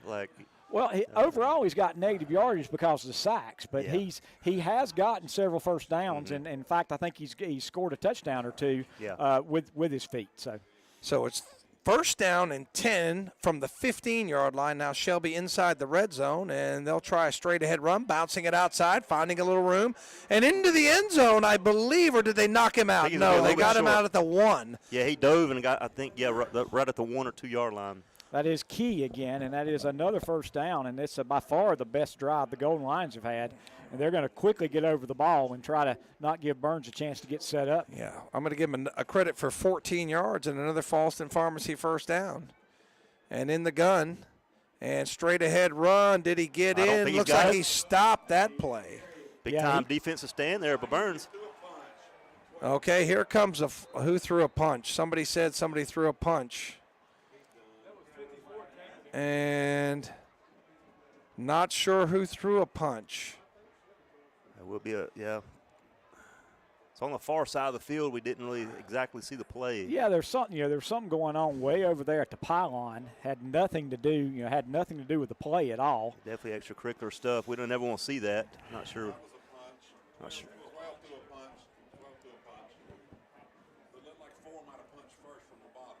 So they're sorting it out. And let's see if it's offsetting, as we had a meeting of the minds with the officials. Dead ball, personal foul against Burns. And they want to talk to Coach Devine, and we're probably going to have an ejection. That's not good for Burns. So let's see if we can get this on the sideline cam as we got there. Coach Devine discussing this with the officials. And I'm not sure they called a personal foul. I'm not sure if they called an ejection as well.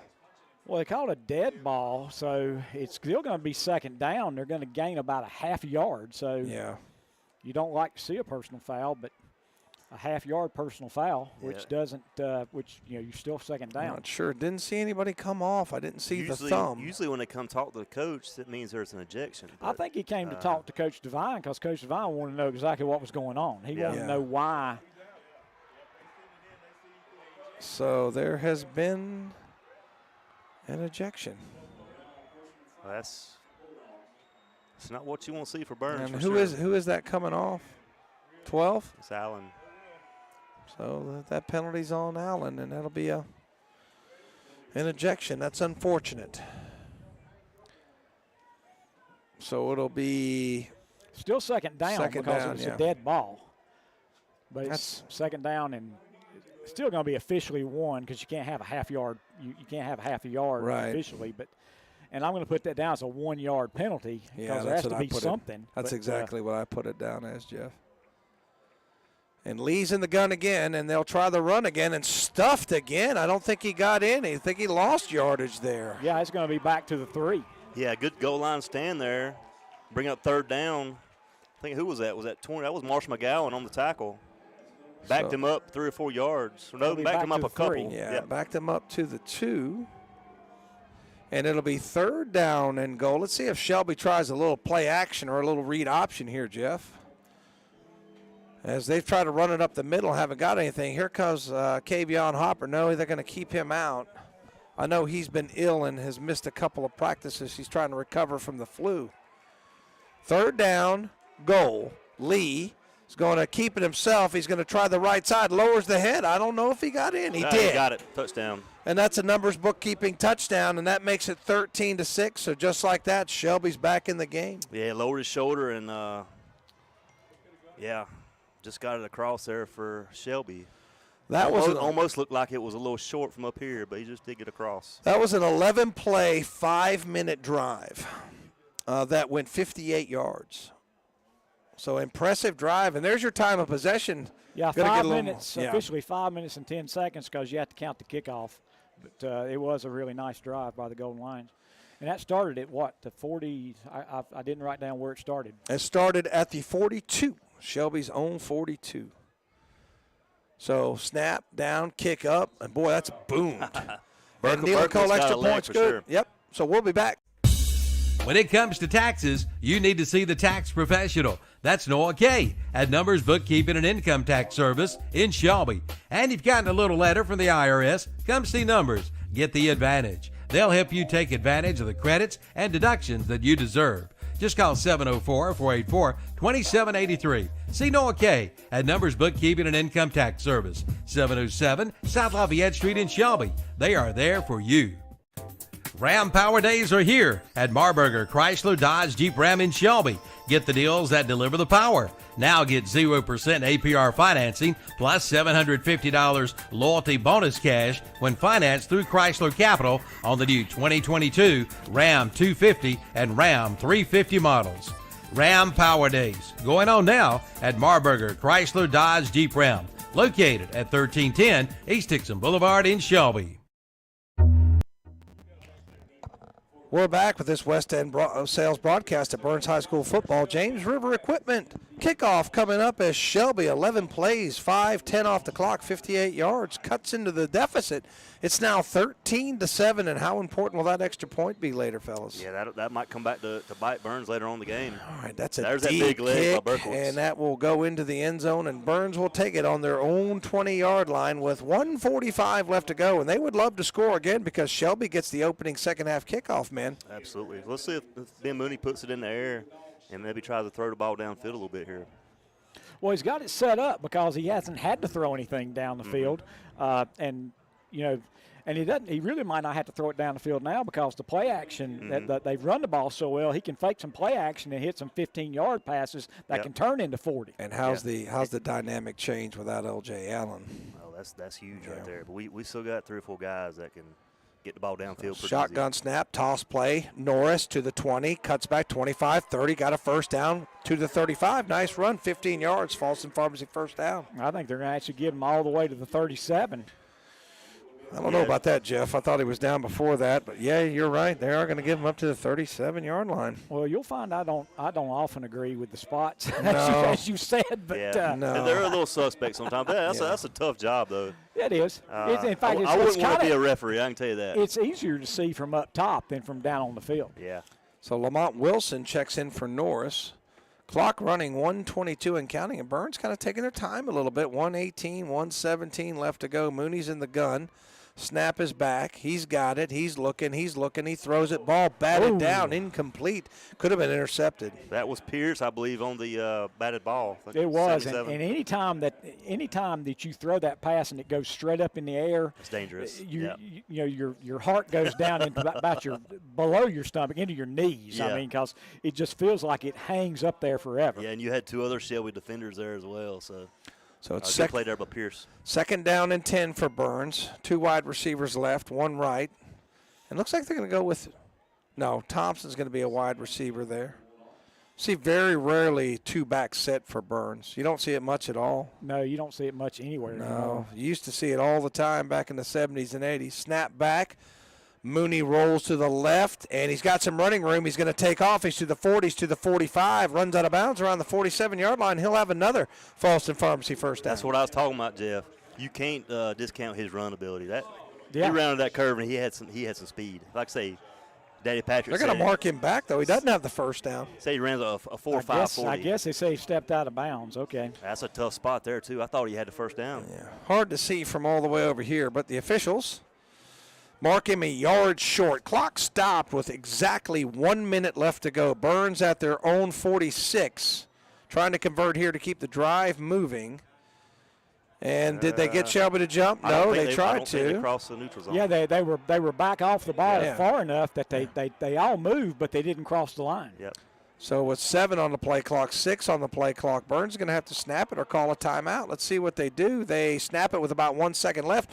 Norris tries the right side. He's to the 45, to the 50, still on his feet, and he gets out of bounds. Gang tackle there, but he's to the 47. Give him 7 yards and a Falston Pharmacy first down. Yeah, heads up Norris to get out of bounds and stop that clock. Still plenty of time for Burns. They've got 2 timeouts. It's 52.6 seconds, and like I said, they didn't have to go deep. They've had a nice drive. They've moved it 33 yards already. All on the ground. So Mooney in the gun again. Triple wide receivers to the left, 1 to the right. And, Jeff, I guess that call got made in film study. They just really felt they could run the ball against Shelby. So we've seen them go a little more pass-heavy in other games. As Mooney in the gun, has the snap, little time, fires, and that one's a little short, incomplete, intended for Surratt. Yeah, Surratt, a little hook to the sideline, a little bit short. Yeah, that's probably the first pass that we can say that Mooney didn't throw particularly well. Yeah, I agree. But nothing was hurt. I mean, still have 48.2 seconds. So. Yeah, stop the clock, so nothing hurt there. Yeah, the first down was big because you can basically take it all the way down now. You don't really have to worry about giving Shelby a whole lot of time. If they had to punt there, it would have been a whole different dynamic. But triple wide receivers to the left, 1 to the right. Mooney's in the gun again. Takes his time, checks the wide receivers, has the snap, has a little time. He's looking now flush to his right. Now trying to run. He's to the 50, 45, lowers the shoulder to the 39. Let's see if they call a timeout there. And they do call a timeout, so we'll take it with them. We'll be back in 60 seconds. Bayada Home Health Care continues to grow, and because of this growth, they are in need of new employees. See Bayada Home Health Care today and join their growing team of healthcare professionals with immediate opportunities in Gaston, Lincoln, and Cleveland counties. And they are COVID-19 compliant, taking all safety precautions possible with an experienced, trained staff. Just call 704-669-4000, 704-669-4000, or visit the website at bayada.com. Bayada Home Health Care. They love what they do. Full Throttle Power Sports in Gastonia has just gotten a whole lot bigger, and we mean a whole lot bigger. They have just purchased MS Power Sports in Gastonia and are now your dealer for Honda, Suzuki, and Kawasaki, along with CF Moto, Yamaha, and Polaris. Golf carts, too. One big dealer under one big roof, plus a complete parts and service department. Full Throttle Power Sports, 101 Indian Walk off I-85 in Lowell, online at ncfullthrottle.com, and see their page at whatsupshopper.com. Okay, that's the scene there from the sideline here. 3rd down and 2 with 37.4 seconds left to go, second quarter. Burns on top 13-7, trying to get a score here before halftime. You're listening to Burns High School football, brought to you by West End Sales. Burns still has 1 timeout, so that's another key stat here. And toss play, Norris to the 40, 35-30. See where he went out of bounds. That's going to be another Falston Pharmacy first down as he'll take it from the 39 to, let's see where they mark it, the 31 to the 30. They're going to mark it at the 30, so give him a run of 9. I don't like that spot either. I thought he got up to close to the 25. And he did stop the clock on the play, so heads up there by Norris. So that toss play, they've definitely seen something over there. Looks like, is that Kahari Haynes in there running a little slot? Well, he's going to have to play a little bit since they're shorthanded there. But Haynes in at the slot wide receiver. Mooney flush to the left, still rolling, running out of time, breaks a tackle, runs 30-25, and he's tackled. They might use another timeout there, and there's Coach Devine calling it, so we'll take him with him back in 60 seconds. The new car inventory is growing by leaps and bounds at your locally hometown automotive dealer. That's Carter Chevrolet in Shelby. Drop by their lot or go online at carterchevyofshelby.com and check them out. There's one there for you. It's car shopping made easy. And check out their pre-owned inventory as well. And it's truck season. Get a $1,000 accessory allowance. Come in for all the details at Carter Chevrolet, 200 West Dixon Boulevard in Shelby. New faces, new attitudes at the all-new Carter Chevrolet of Shelby. It's back, the Cleveland County Fair, September 29th through October 9th, packed with entertainment including 2 big demolition derbies, October 1st and 8th. Ride Off for Rides will be there with 6 new rides, including The Beast. Shows include Hot Diggity Dog, Act Monsters Chainsaw, Renee Riddle, ventriloquist comedian and singer Sylvia Fletcher, The Victoria Circus, and more. Go online and get your advanced all-day armbands for just $20. The 2022 Cleveland County Fair, September 29th through October 9th. For more information, go online at clevelandcountyfair.com. All right, we're back. Important second down play here, not because they need the first down on this particular play, but they're short on time and out of timeouts. 24 seconds left to go. So Mooney's run of 6 sets up 2nd and 4. Mooney in the gun, lets it go over the middle. Man's out there. It's Nick Vincent. Wow. And Nick Vincent has a numbers bookkeeping touchdown. Nick Vincent. Hadn't seen him much play wide receiver, but, man, that come up big right there. I don't think nobody saw that coming. No, and he was wide open right down the seam. I don't think they even guarded him there, Tom. I tell you what, he just got lost, and I tell you what, old Nick's going to see that one for a long time. I love to see those defensive boys come in and make catches on offense like that. That's special. So that caps off a 9-play, 80-yard drive. So impressive. Yeah, I don't think we have Nick Vincent catching a pass on film for Shelby to see. So yeah, unsportsmanlike conduct against Burns, and they need to kind of calm this down. I think they called it when he spiked the ball there, maybe. Yeah, see, but I don't like that call, but yeah, but you got to be aware of that. You got to be aware of that. And I think Burns will go for 2. Yeah, so it's a dead ball. It does not negate the touchdown, but Burns will try to convert from 2. Can Shelby not take that on the 2-point conversion, Jeff? They can, and I think I would have taken it on a 2-point conversion to make the 2-point conversion more difficult. Yeah, that's what I would have done, but I don't understand the tactics. Well, Shelby's here. calling timeout, so I don't know if they can still do that or not. All right, so I they're don't going know if they can change their decision, though. Okay, we'll be back 60 seconds. When it comes to taxes, you need to see the tax professional. That's Noah Kay at Numbers Bookkeeping and Income Tax Service in Shelby. And if you've gotten a little letter from the IRS, come see Numbers. Get the advantage. They'll help you take advantage of the credits and deductions that you deserve. Just call 704-484-2783. See Noah Kay at Numbers Bookkeeping and Income Tax Service, 707 South Lafayette Street in Shelby. They are there for you. Ram Power Days are here at Marburger Chrysler Dodge Jeep Ram in Shelby. Get the deals that deliver the power. Now get 0% APR financing plus $750 loyalty bonus cash when financed through Chrysler Capital on the new 2022 Ram 250 and Ram 350 models. Ram Power Days going on now at Marburger Chrysler Dodge Jeep Ram, located at 1310 East Dixon Boulevard in Shelby. We're back here, and Brent Pasco bringing that sideline cam. And you're right, Jeff. I don't know if they can change their decision there, but the ball's going to remain at the 2-yard line. I surely would have backed him up on the 2-point conversion. Yeah, for Burns, we'll take that for sure.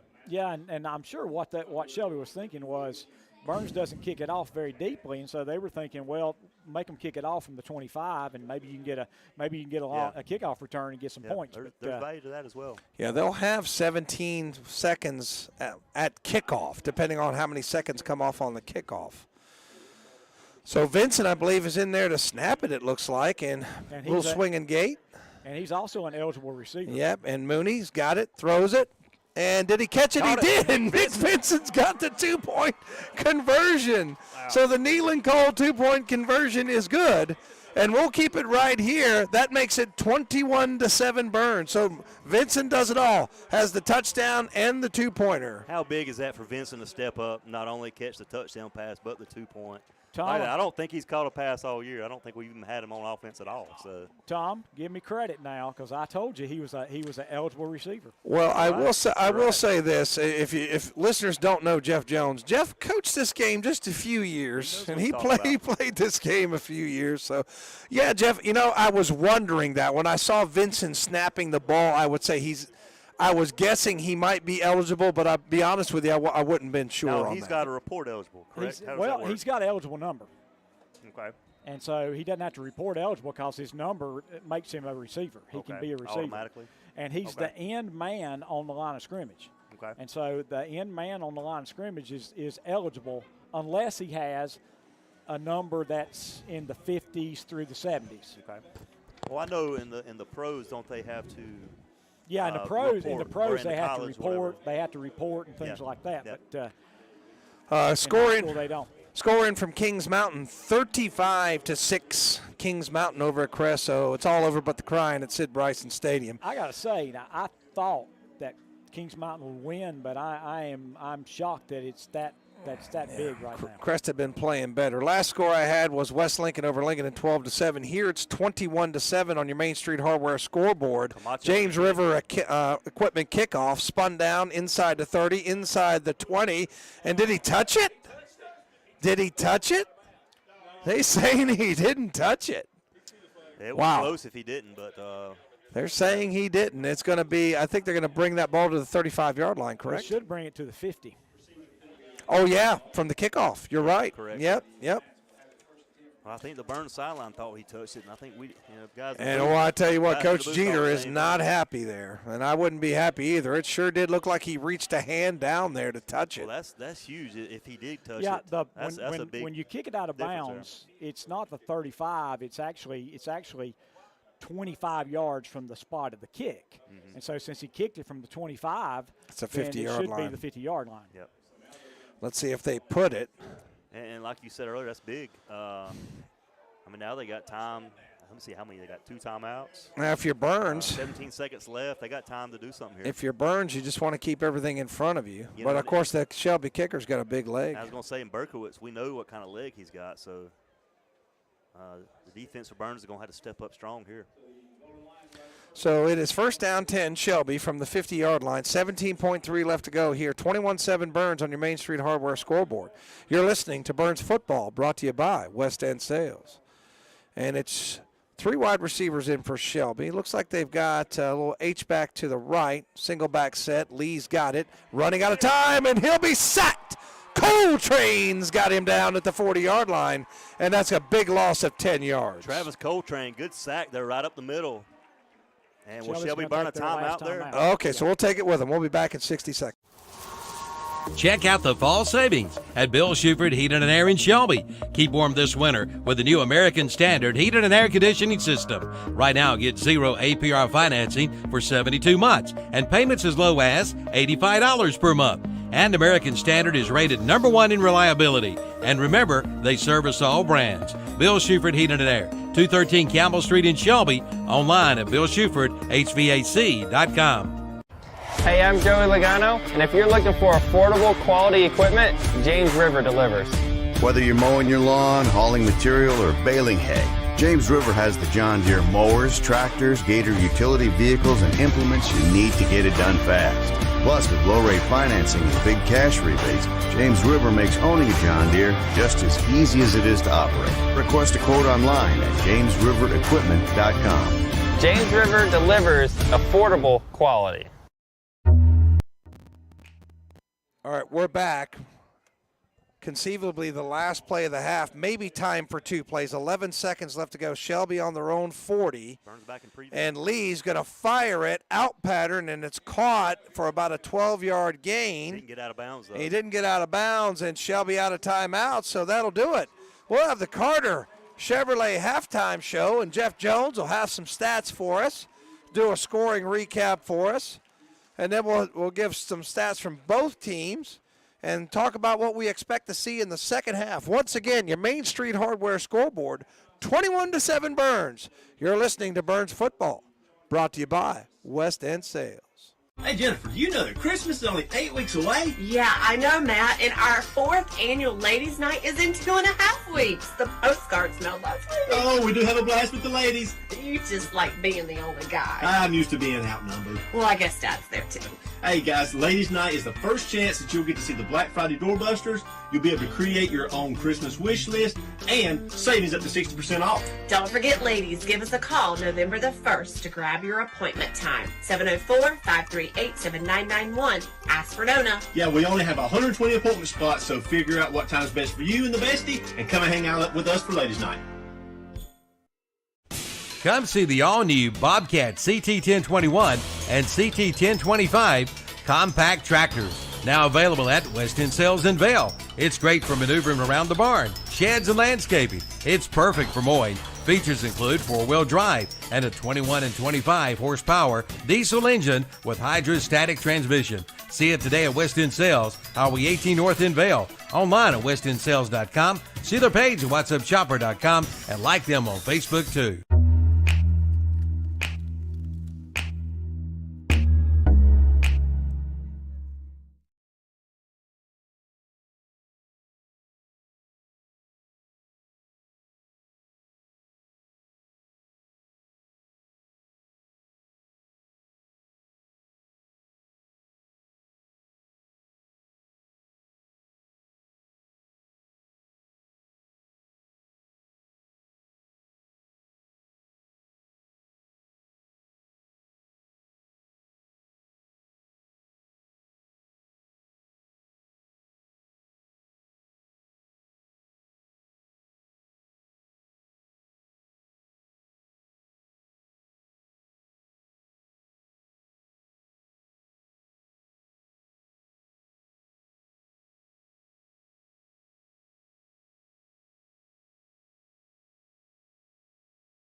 Hey Jennifer, do you know that Christmas is only 8 weeks away? Yeah, I know, Matt. And our 4th annual Ladies' Night is in 2.5 weeks. The postcards smell lovely. Oh, we do have a blast with the ladies. You just like being the only guy. I'm used to being outnumbered. Well, I guess Dad's there too.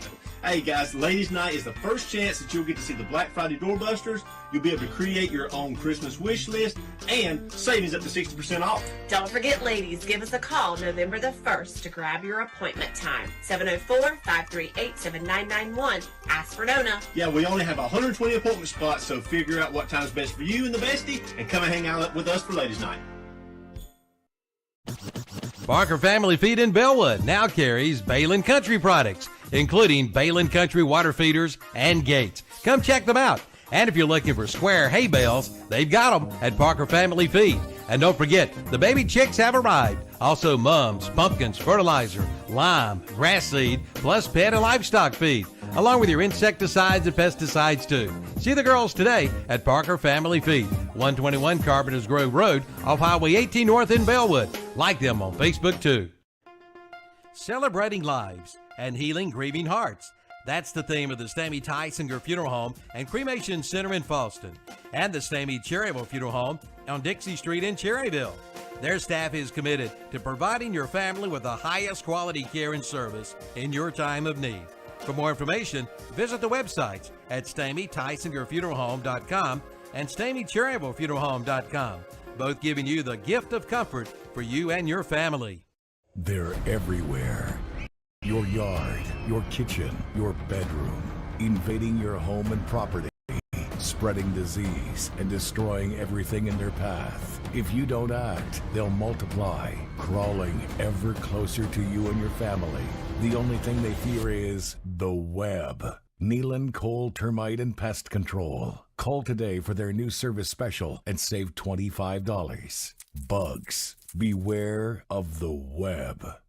This area's Skag dealer is Elliott Supply Company in Polkville.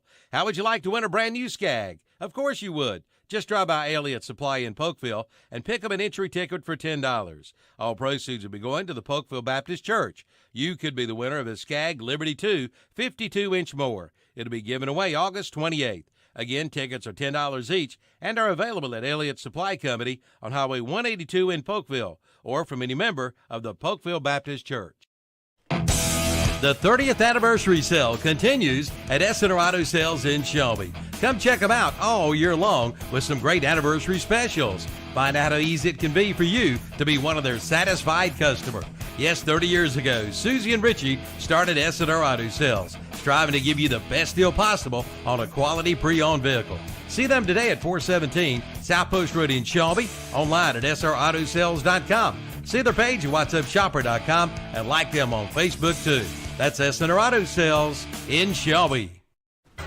Tops Pizza and Pasta in Boston is happy to help sponsor the broadcast of Burns High football.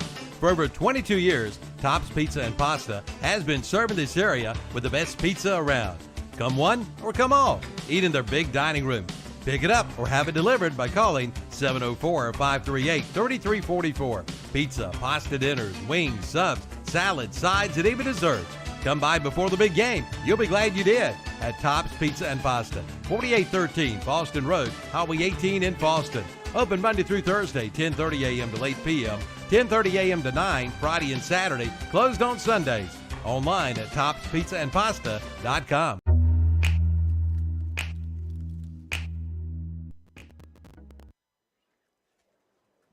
All right, welcome back. Tom Senafani, Matt Royster, and Jeff Jones joining us from the Shelby broadcast at the halftime score on your Main Street Hardware scoreboard. It's 21-7, Burns over Shelby. You're listening to the Carter Chevrolet halftime show. And Carter Chevrolet been in business for a long time. My family personally has bought a couple vehicles over there. Just got a Chevy Tahoe, had the transmission serviced over there. They always do a good job for me. So Carter Chevrolet, thank you for sponsoring Burns High School football in this halftime show. And Jeff, if you want to give us the rundown of the scoring summary of the first half. All right, this not a lot of points scored, but it's 21-7. Burns leads at halftime. The opening score occurred on the first drive of the game with 9 minutes and 58 seconds left in the first quarter. Ryan Thompson, 4-yard touchdown run. Ansley Camacho with the point after, and Burns led 7-0. And that was a 2-minute and 2-second drive. Very good drive, mostly on the ground by Burns. With 6:55 left in the second quarter, Jeremiah Norris, a 1-yard touchdown run. The point after hit the crossbar, was no good, and Burns led 13-0. Shelby finally answered with 1:45 left in the first half. Dalen Lee with a 3-yard touchdown run. Jack Berkowitz was the point after, and it was Burns 13, Shelby 7. And that was a nice 5-minute and 10-second drive by the Golden Lions. But they gave too much time left for Burns, and Burns answered with 1 minute and 28-second drive. So with 17 seconds left in the first half, Nick Vinson hauled in a 25-yard touchdown pass from Ben Mooney, and then Mooney to Vinson for the 2-point conversion. And so Burns led 21-7, and that's our halftime score. A couple of stats of note. Burns has dominated time of possession. They've held the ball for 14 minutes and 35 seconds, and Shelby's only had it for 9 minutes and 25 seconds. And you can understand how Burns has held it for so long, because Burns has 14 first downs. Golden Lions only 5 first downs. There's a couple 3-and-outs, Jeff, that kind of contributed to that stat of Burns having the football so much and having all those first downs. You know, you got to get first downs. You got to keep it away from Mooney and company because they can score in a hurry. And I think what else jumps out at me is that last drive, they didn't abandon the run. You know, if I'm looking at that run, a 17-yard run, a 9-yard run, a 7-yard run, an 8-yard run, a 9-yard run, a 6-yard run, Jeff, there were only 2 passes on that last drive. I had the incomplete pass and the touchdown pass to Vincent. So they were able to run that toss play and get out of bounds, and that was big because Shelby does get this second half kickoff. So for Burns to score and make it a 2-touchdown lead, that's big, and convert the 2-point conversion. Yeah, and Burns is 14 first downs. 11 of them are running the ball. Only 2 by pass, and 1 was because of a penalty. And so it's been a very dominant Burns running game. And once Shelby finally started to kind of put a crimp in that total run offense, Ben Mooney has made some really nice runs on passes that he's just got around the corner, and a couple times he's gotten out of some tackles, and so that's been very impressive. Yeah, anytime you can run the ball like they have, and really the only time they've been stopped is when they've committed their own penalties. But anytime you can run, that just sets up the pass for downfield later in the game. Okay, Matt, you got some stats brought to you by Joe Weibel. Appreciate Joe keeping the stats for us every Friday night. And we also want to give a little shout-out and love to Trent Marty, who sets up this equipment each and every week. And he's had quadruple duty. He had to get the 4 of us ready because Brent Pasco's been on the sidelines, Jeff Jones, and he's gotten everybody ready today. And I think he's working on about hour 15 right now. So thank you, Trent Marty, for all the hard work you do. Matt, what are those halftime stats? So start off passing. Ben Mooney, got him 5 completions, 12 yards, 12 attempts, 82 yards, and 1 touchdown. Receiving, Ryan Thompson, 6 catches, 26 yards. Jeremiah Norris, 2 catches, 34. And Nick Vinson, 1 catch, 30 yards, in that touchdown late in the first half there. Rushing, Ryan Thompson, 4 carries, 32 yards, and a touchdown. Norris, 12 carries, 77 yards, and a touchdown. And rushing, also Ben Mooney, 4 carries, and as Jeff said, has been able to run some, come back from the quarterback, 28 yards there. Defensively led by Marshall McGowan, 5 tackles, followed by Nick Vinson, 3, and Kavion Hopper, 3 as well. So. All right, so thank you to Joe and Matt for bringing us the stats there on the Carter Chevrolet halftime show. Going to take another little break here. We'll come back and talk about what we expect to see in the second half. Don't go anywhere. You're listening to Burns High School football, brought to you by West End Sales. Main Street Hardware scoreboard, 21-7 Burns. We'll be right back. Hey, Jennifer, do you know that Christmas is only 8 weeks away? Yeah, I know, Matt. And our 4th annual Ladies' Night is in 2.5 weeks. The postcards mailed last week. Oh, we do have a blast with the ladies. You just like being the only guy. I'm used to being outnumbered. Well, I guess Dad's there, too. Hey, guys, Ladies' Night is the first chance that you'll get to see the Black Friday doorbusters. You'll be able to create your own Christmas wish list and savings up to 60% off. Don't forget, ladies, give us a call November the 1st to grab your appointment time. 704-538-7991. Ask for Nona. Yeah, we only have 120 appointment spots, so figure out what time's best for you and the bestie and come and hang out with us for Ladies' Night. Barker Family Feed in Bellwood now carries Balin Country products, including Balin Country water feeders and gates. Come check them out. And if you're looking for square hay bales, they've got them at Barker Family Feed. And don't forget, the baby chicks have arrived. Also mums, pumpkins, fertilizer, lime, grass seed, plus pet and livestock feed, along with your insecticides and pesticides too. See the girls today at Barker Family Feed, 121 Carpenters Grove Road off Highway 18 North in Bellwood. Like them on Facebook too. Celebrating lives and healing grieving hearts. That's the theme of the Stamey Tysinger Funeral Home and Cremation Center in Falston, and the Stamey Cherryville Funeral Home on Dixie Street in Cherryville. Their staff is committed to providing your family with the highest quality care and service in your time of need. For more information, visit the websites at StameyTysingerFuneralHome.com and StameyCherryvilleFuneralHome.com, both giving you the gift of comfort for you and your family. They're everywhere. Your yard, your kitchen, your bedroom, invading your home and property, spreading disease and destroying everything in their path. If you don't act, they'll multiply, crawling ever closer to you and your family. The only thing they fear is the web. Nealon Cole Termite and Pest Control. Call today for their new service special and save $25. bugs. Beware of the web. This area Skag dealer is Elliott Supply Company in Polkville. How would you like to win a brand new Skag? Of course you would. Just drive by Elliott Supply in Polkville and pick up an entry ticket for $10. All proceeds will be going to the Polkville Baptist Church. You could be the winner of a Skag Liberty 2 52-inch mower. It'll be given away August 28th. Again, tickets are $10 each and are available at Elliott Supply Company on Highway 182 in Polkville or from any member of the Polkville Baptist Church. The 30th anniversary sale continues at S&R Auto Sales in Shelby. Come check them out all year long with some great anniversary specials. Find out how easy it can be for you to be one of their satisfied customers. Yes, 30 years ago, Susie and Richie started S&R Auto Sales, striving to give you the best deal possible on a quality pre-owned vehicle. See them today at 417 South Post Road in Shelby, online at srautosales.com. See their page at whatsupshopper.com and like them on Facebook too. That's S&R Auto Sales in Shelby. Tops Pizza and Pasta in Boston is happy to help sponsor the broadcast of Burns High football. For over 22 years, Tops Pizza and Pasta has been serving this area with the best pizza around. Come one or come all. Eat in their big dining room. Pick it up or have it delivered by calling 704-538-3344. Pizza, pasta dinners, wings, subs, salads, sides, and even desserts. Come by before the big game. You'll be glad you did at Tops Pizza and Pasta, 4813 Boston Road, Highway 18 in Boston. Open Monday through Thursday, 10:30 a.m. to 8 p.m., 10:30 a.m. to 9, Friday and Saturday. Closed on Sundays. Online at topspizzandpasta.com. Welcome back to Ron Green Stadium. Tom Senafani, Matt Royster, and Jeff Jones with you. Brent Pasco on the sidelines for us tonight. And we've got what everybody's been waiting for. It's the 50-50 raffle here at Burns High School. Someone's going home with a big pot of money, guys. Looks like Miss Ella Beam is maybe going to pull that number. Yeah, and you know what?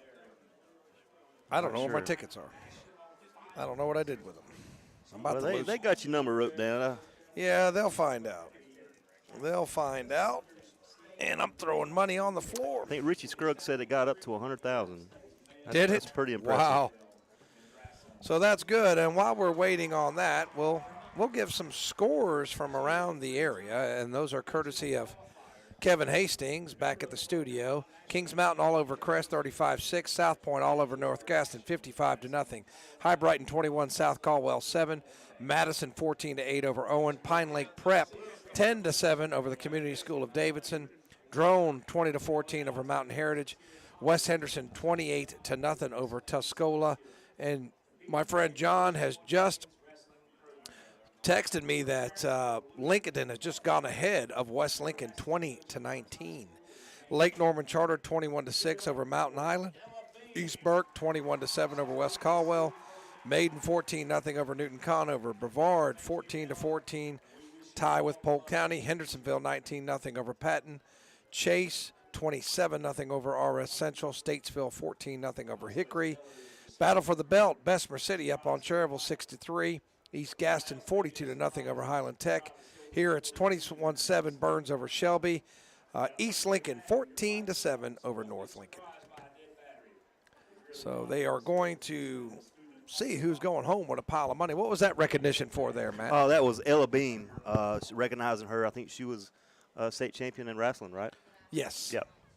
She was four-time state champion, yeah, correct? She's very, very successful. Now moved on to college. Yep. Well, Tom, while we've got a second, let's talk a little bit about Chase leading RS Central 20-0. Chris Cogdell. Yeah, 27-0. 27-0 now. Last I saw it was 20-0. Chris Cogdell has really done some great things with that Chase Trojan team, and they're looking at an undefeated season. Yeah, I saw and first conference championship since the 1970s. Yes, what a great job he's done with Chase. I saw him the other day. I saw him the other day, and he's in good spirits, and of course he's humble.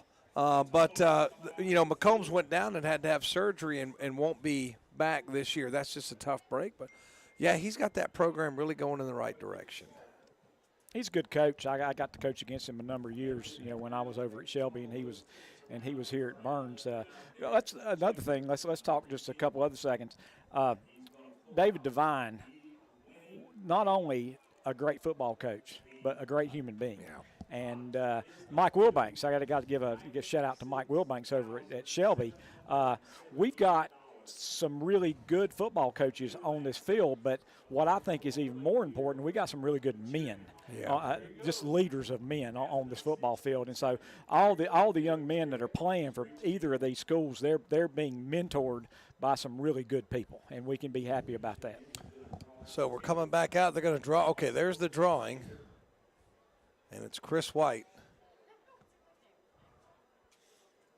And let's see what they've got. See what they've pulled out. I didn't hear it. What's the ticket number? They call the name. Somebody's going home with a pile of money. Your name is not Kyle Moore. You didn't win because Kyle Moore did. Ticket number 15570. 15570. Kyle Moore is the winner of our future. Well, once again, we didn't win, Tom. Once again, the winner is not Tom Senafani. Yeah.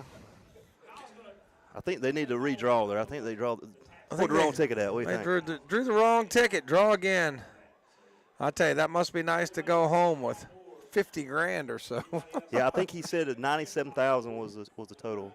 Well, I tell you what I would do. I would just go off and pay off what's the rest of my mortgage and just chill out and not worry about a house payment. That'd be nice. We got everybody hot. Let's see there. We got a new setup here. We're getting fancy here with this audio setup, Jeff. I've never worked with this one before. But I do like the large some of y'all stuff y'all have used? Part of that looks like something that we've used before. Thank goodness Brent's almost always with me. So yeah, I let Tom and Trent do all the IT stuff here. They do a good job of it.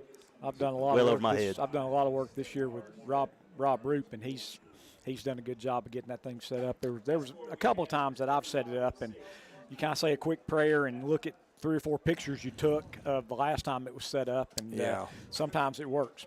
There's a lot of moving parts.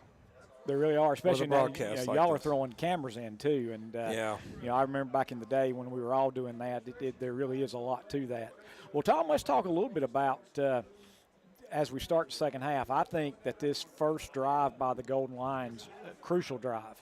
Absolutely. If Burns can hold them without any points, then Shelby's almost forced to sort of almost get in panic mode.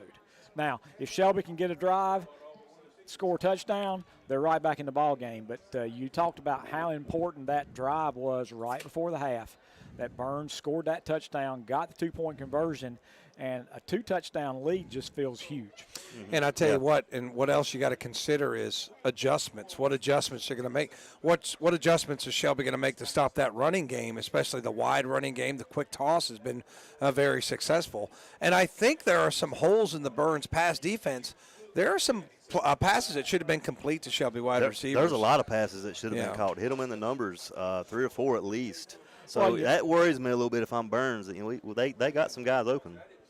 Yeah, there have been some guys open, and part of it, you're throwing to a lot of receivers that you hadn't thrown a lot to this year. He's thrown a lot to Mylan Daniels because Daniels has been in the mix.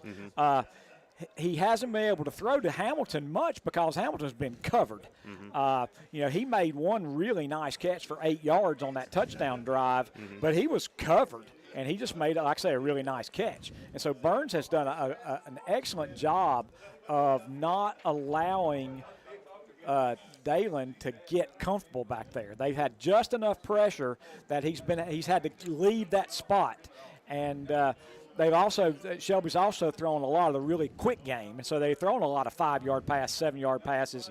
And Burns is perfectly happy to let Shelby throw 5- and 7-yard passes. Right. He's got to keep him in front on defense. Right. Yep. And so Burns has been very impressive in this first half, but second half is in many ways a new ball game, and we're getting ready to see what happens. Yep. And now we've got the James River Equipment kickoff coming up as the ball's already spotted at the 40-yard line. So here we go, fellas. Second half action. If you're just joining us, Main Street Hardware scoreboard, 21-7, Burns on top of Shelby. You're listening to Burns football. brought to you by West End Sales. And thanks to all my family for listening, family and extended family. I do appreciate it. Kevin Wiston's been listening, his son Clay, I appreciate them. They text me every week. So lots of folks texting in. Kendall Scruggs texted in, Richie Scruggs' son. He's watching. So we appreciate all the support we get on the KTC broadcasting. And special thanks to the guys back at the studio who make this possible, Calvin and Kevin and the rest of the gang who make these broadcasts possible, free broadcasts possible every week. I want to give a birthday shout out to former Burns QB Al Floyd. Good to have all the Floyds listening in tonight. And James River Equipment kickoff popped up, hits at the 30. Whoa, dangerous play there, but fielded about the 35. That's where Shelby will take it, first down and 10. Yeah, I'm not a fan of that kick because, I mean, why not try to kick it deep? I know you want to keep it out of their best players' hands, but they've had a little bit of trouble. They've had Bessemer City ran a kickoff back on them, so they have had a little bit of difficulty with that. So playing it safe here. Well, but Keith Hamilton made a great play. He caught that with one hand and then took a shot. So shotgun for Lee, and they're going to start on the ground. And got a little hole there, still on his feet. Got about 10 yards, 15 yards before he's pulled down. That'll be a Falston Pharmacy first down. Yeah, that's key for Shelby. Good hard run there to the right side. I'll tell you what, he's pretty quick there, Jeff. He is very quick and does a nice job letting his block set up and made a nice run there, so a first down for the Golden Lions. Yeah, give him 13 yards on that run and a Falston Pharmacy first down, so good start for Shelby. And as Jeff said, a touchdown on this drive, and Shelby's right back in this ball game. And it's going to be a little quick pass out in the flat, but Burns has got it defensed well. It's going to be a tackle for loss, 2-yard loss. Good job by the Burns defense. Yeah, I think that was Surratt, first guy there for Burns. I think that was Kahari. That's a third tackle for loss for the Burns defense tonight. Second down and 12, so Shelby now behind the sticks. And they're coming to the line very quickly. Double wide receivers right. Single wide receivers, doubles to the left. And a little offset eye, looks like with an H back there. That's an unusual looking formation, isn't it? Well, they've been in that formation since the touchdown drive. Okay. And it is a little unusual for Shelby. And they're going to run, try the left side. Burns striking it out. Good job. Yeah, no flag for the holding, but it's going to be a tackle for loss. Looks like Jeter was held on a play. And Jeter is down, so we're going to have a timeout, so we'll take him with him. We'll be back in 60 seconds. Are they going to bring him off? Yeah, we'll be back in 60 seconds. Leaf season is here, and this area's leaf cleanup headquarters is Hojo Power Sports and Equipment in Shelby. They can make your leaf pickup easy with the new Walker mower.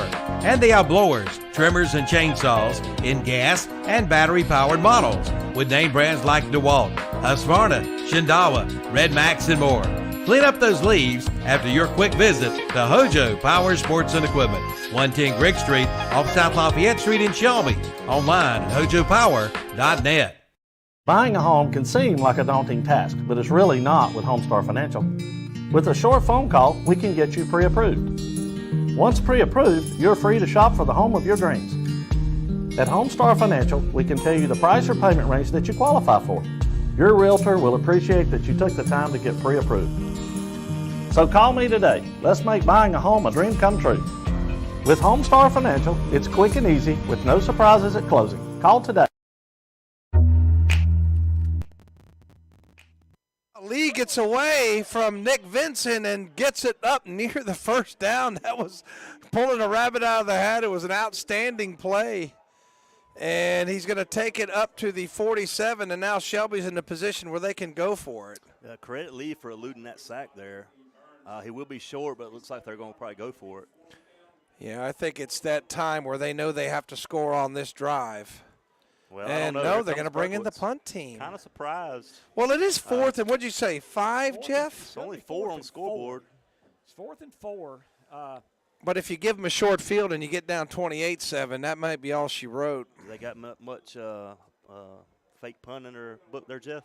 Well, see, Burns playing safe. See how Burns is playing. They pretty much got their standard defense out there. So snap back, and Berkowitz will punt it. Pretty good punt. It's going to hit at the 15, and Thompson's going to pick it up inside his 5. He's working his way to the left side. He's to the 10. He's to the 15. Flag comes in. It's all for naught. Probably going to be a block in the back. Yeah, so it's all for naught, and that's just a tough break, and that's going to put it back inside the 10-yard line. I tell you, anytime you see a play reverse field like that, you almost always see some kind of block in the back. Yeah, I saw a couple that could have been called. Yeah. And then it kind of bothers me because sometimes I think that they say, okay, that could be a block in the back, and then when they see the guy breaking it open, then they throw the penalty. Yeah. As a coach, that drives you crazy. Yeah. Yeah. So I didn't see nothing that was just blatant on that situation. That's a tough call to make right there. So the ball will be where, at the 9, Jeff? They're going to have it just inside the 10. Yeah, that negates a good run back there for Thompson. So the Shelby Golden Lions get what they want. They've got Burns backed up inside their own 20. So if they can hold him here and get a punt, they'll get good field position. So Burns trying to get out of jail here. Double wide receivers to the right. Mooney's in the gun. They're going to run the ball, and Shelby defense does a good job there, and nothing doing there for Jeremiah Norris. No gain. Yeah, I think that was 5 for Shelby. That's Drew Hollifield on the tackle. So that's some of the Dax's and Jack's people, right? Yeah, he's a cousin. Yep. Very good basketball player. Yep. And barely got back to the line of scrimmage. So good job by the Shelby defense, expecting run there, and they shut it down. Like we said, they needed to make some halftime adjustments as Burns was able to run the ball effectively in the first half. Got Graham Warlick in now at receiver for Burns, first action of the night. Double wide receivers right. Mooney's got it. He's looking from his own end zone. He's going to throw it one-on-one. Graham Warlick down there. Did he catch it? He's got it. Did he catch it? He's held on. Wow, Give him the catch, and he's to the 40-yard line. 30-yard catch. First down for the Bulldogs. Oh, my gosh, what a catch by Graham Warlick. Double coverage. Heck of a throw by Ben Mooney to save that drive for Burns. Wow. We're going to go back and look at that, the highlights of that one. I'll tell you what, that was a great catch, and he caught it all hands. I mean, he went up there and got it, didn't try to bring it into his chest. He just high-pointed it really and brought it in, so great job. Warlick having to step in there. L.J. Allen not available. So 4 wide receivers in for Burns. Well, how about these? Graham Warlick stepping up, Nick Vinson, stepping up when they needed to. Next man up. It's going to be a toss play. Norris, left side, got a block to the 40. And then a good job there. He's wrapped up, and he only gets about a yard. Should be another block. It should be another block in the back. Penalty flag on the field. I'll tell you what, Burns has got to get out of their own way. They're actually going to call illegal motion. They didn't see the crackback block. Well, would you take the play? It was only a 1 yard. No, they're going to take the penalty. So that's going to back them up 5. And I tell you what, that would concern me the most, Jeff. That's got to be about 7 or 8 penalties on Burns. I got them written down, but don't have them tallied up. That's about the only thing that Burns has done wrong, though. Yeah. That's the only thing that's held them up. So first down, 15, as Shelby accepts the penalty. So they're going to keep Burns behind the sticks. And I will say the 2 times that Norris has touched the ball, they've done a much better job in this half. And Norris going to try the left side. He makes a man miss. He's to the 35, to the 40, gets the penalty yardage back. Run of 5, second down and 10. Yeah, a little outside run there. Jeremiah, I think as Hamilton pushed him out of bounds there. So it'll be second down and 10. If you're just joining us, 21-7 on your Main Street Hardware scoreboard. You're listening to Burns Football, brought to you by West End Sales. Burns trying to get the knockout punch on this drive. Shelby trying to get a stop and get back in this ball game. They're down 2 scores. Triple wide receivers to the left, single to the right. And Mooney will go from the gun again. Is that Lamont Wilson in there at running back? I think that's Lamont Wilson. And he'll get it and try the middle and keeps his feet. He's got 5. He's got maybe 7 or 8. That's just going to set up third down and short. Yeah, brings it up about the 48. Good little run there by Wilson. Should set up a short third down situation here. Well, that's one word there. That's balance, as Pasco gives you the on-field angle there. And they're going to bring it. Boy, they get the 9. I tell you what, that's a little generous there, don't you think, Jeff? Well, No comment. Yeah. Hey, we'll take it for Burns. I thought he had 7, but it was a good run either way. 3rd down 1, and they like to do this. Student body right, and there goes Thompson, and he bulls his way to the 48-yard line. 2-yard pickup, and it's to be a Falston Pharmacy first down. Yeah, get a little wildcat action there, but Burns, like I say, that's an effective play for us. We've run it all year, and we've been, real successful at it. So first down, the second one of this drive, and I tell you what, time is not a huge factor just yet, but if you're Burns, you definitely want to burn about 7-8 minutes off this clock as much as you can if you could string this drive out. Well, Burns wants to score, but they've already flipped the field. Right, correct. It's kind of gravy right now. You can let the clock run down, run the ball.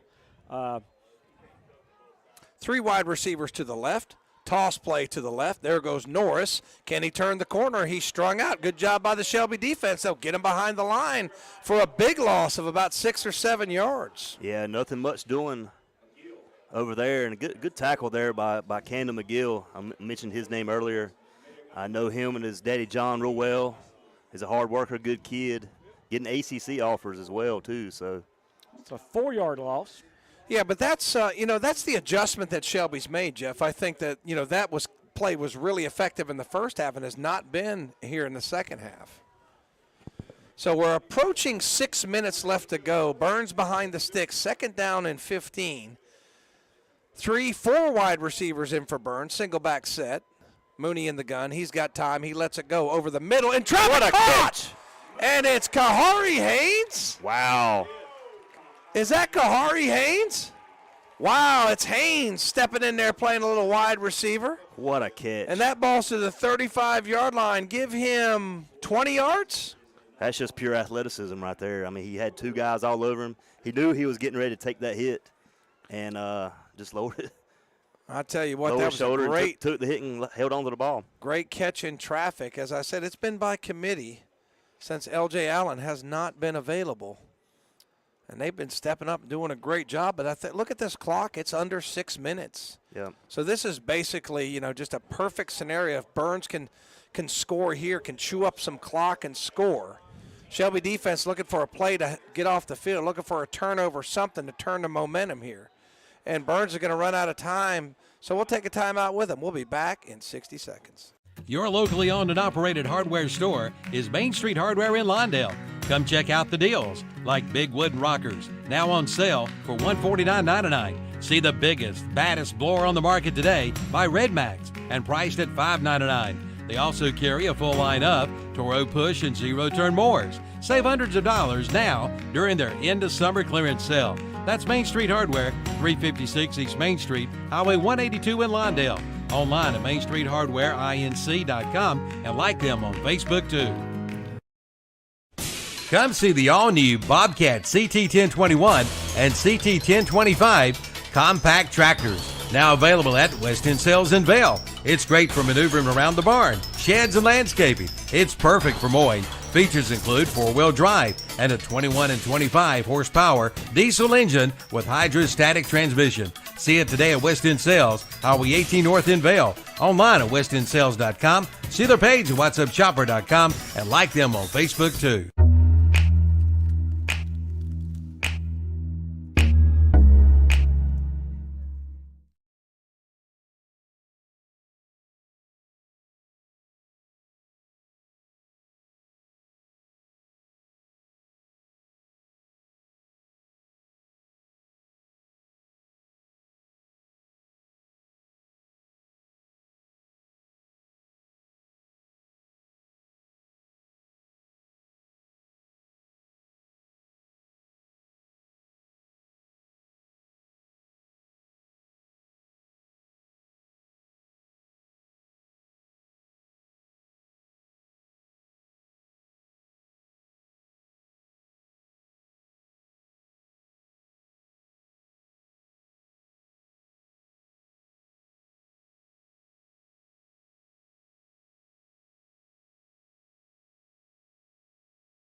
Milk some of this clock. They got a 14-point lead. Yeah, so gain of 7. Sorry, I think I had it on the other camera there, so apologize to our viewers. So we got a bunch formation over there, triple wide receivers to the left, and Norris going to run that way, bounces it outside, and he's going to lose about 2, and I think some of the fans are upset that he's not running forward, but it's just a good job by the Shelby defense. You got a flag down there too, and I don't know where. Well, I would say that. It's where you usually get a hold or a block in the back, but I don't know. I would say that Shelby may take the play because it was negative yards, or they're going to take the hold. Well, because the hold is a 10-yard from the spot, it depends on where it was.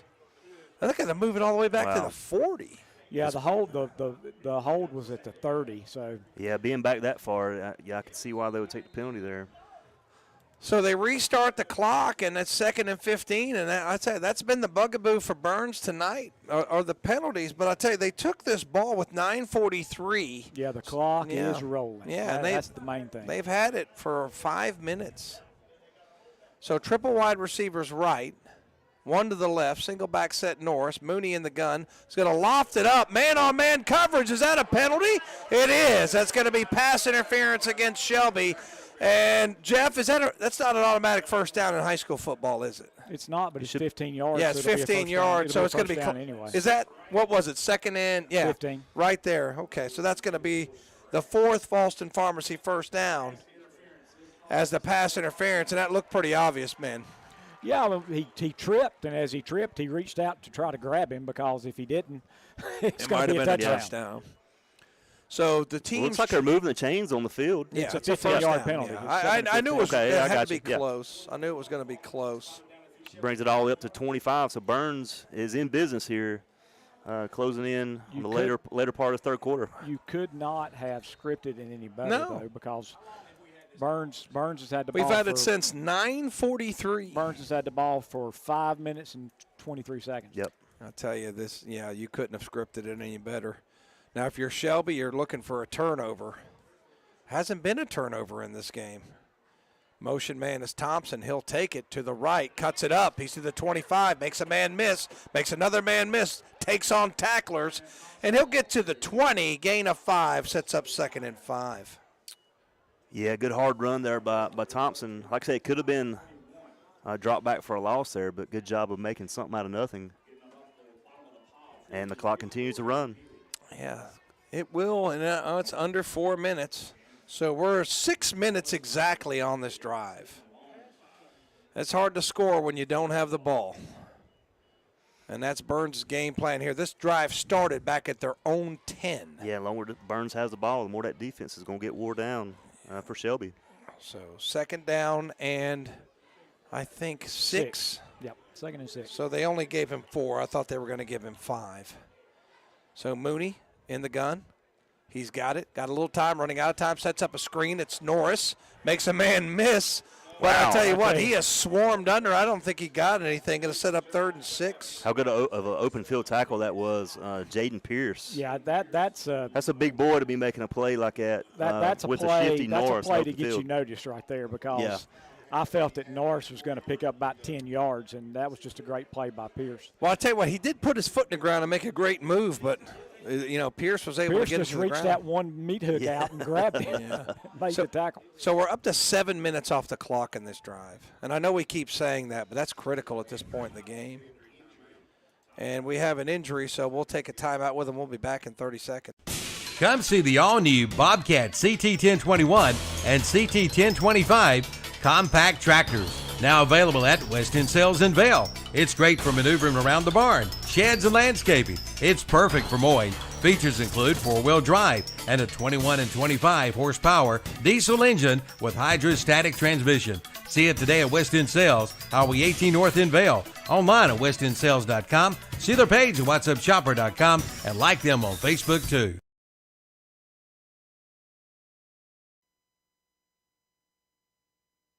All right, so the injured Golden Lion, Pierce, able to, looks like he came off under his own power, man.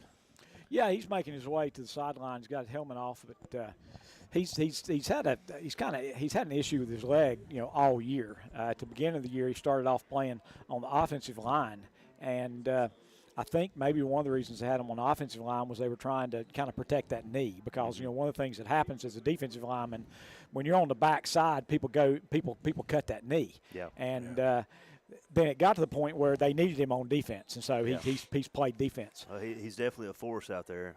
All right, clock will run. That's what it looks like if you're Brent Pasco down on the field. Great shot, Brent. Burns does not have to snap it until right around the 2-minute mark, and that is again, it's a great drive. Burns doesn't have to get any points out of this, and it's a great drive. Yeah. Yep. But I think they will. I When think he's they're in the going to gun, get some points. He's going to throw it. Screen pass complete.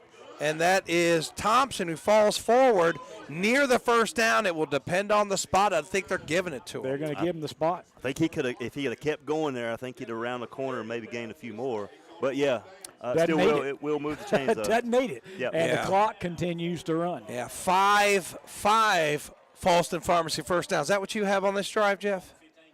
Yes. I've got 5 Falston Pharmacy first downs, so just an outstanding job. And if you're Brent Pasco, look at what you see.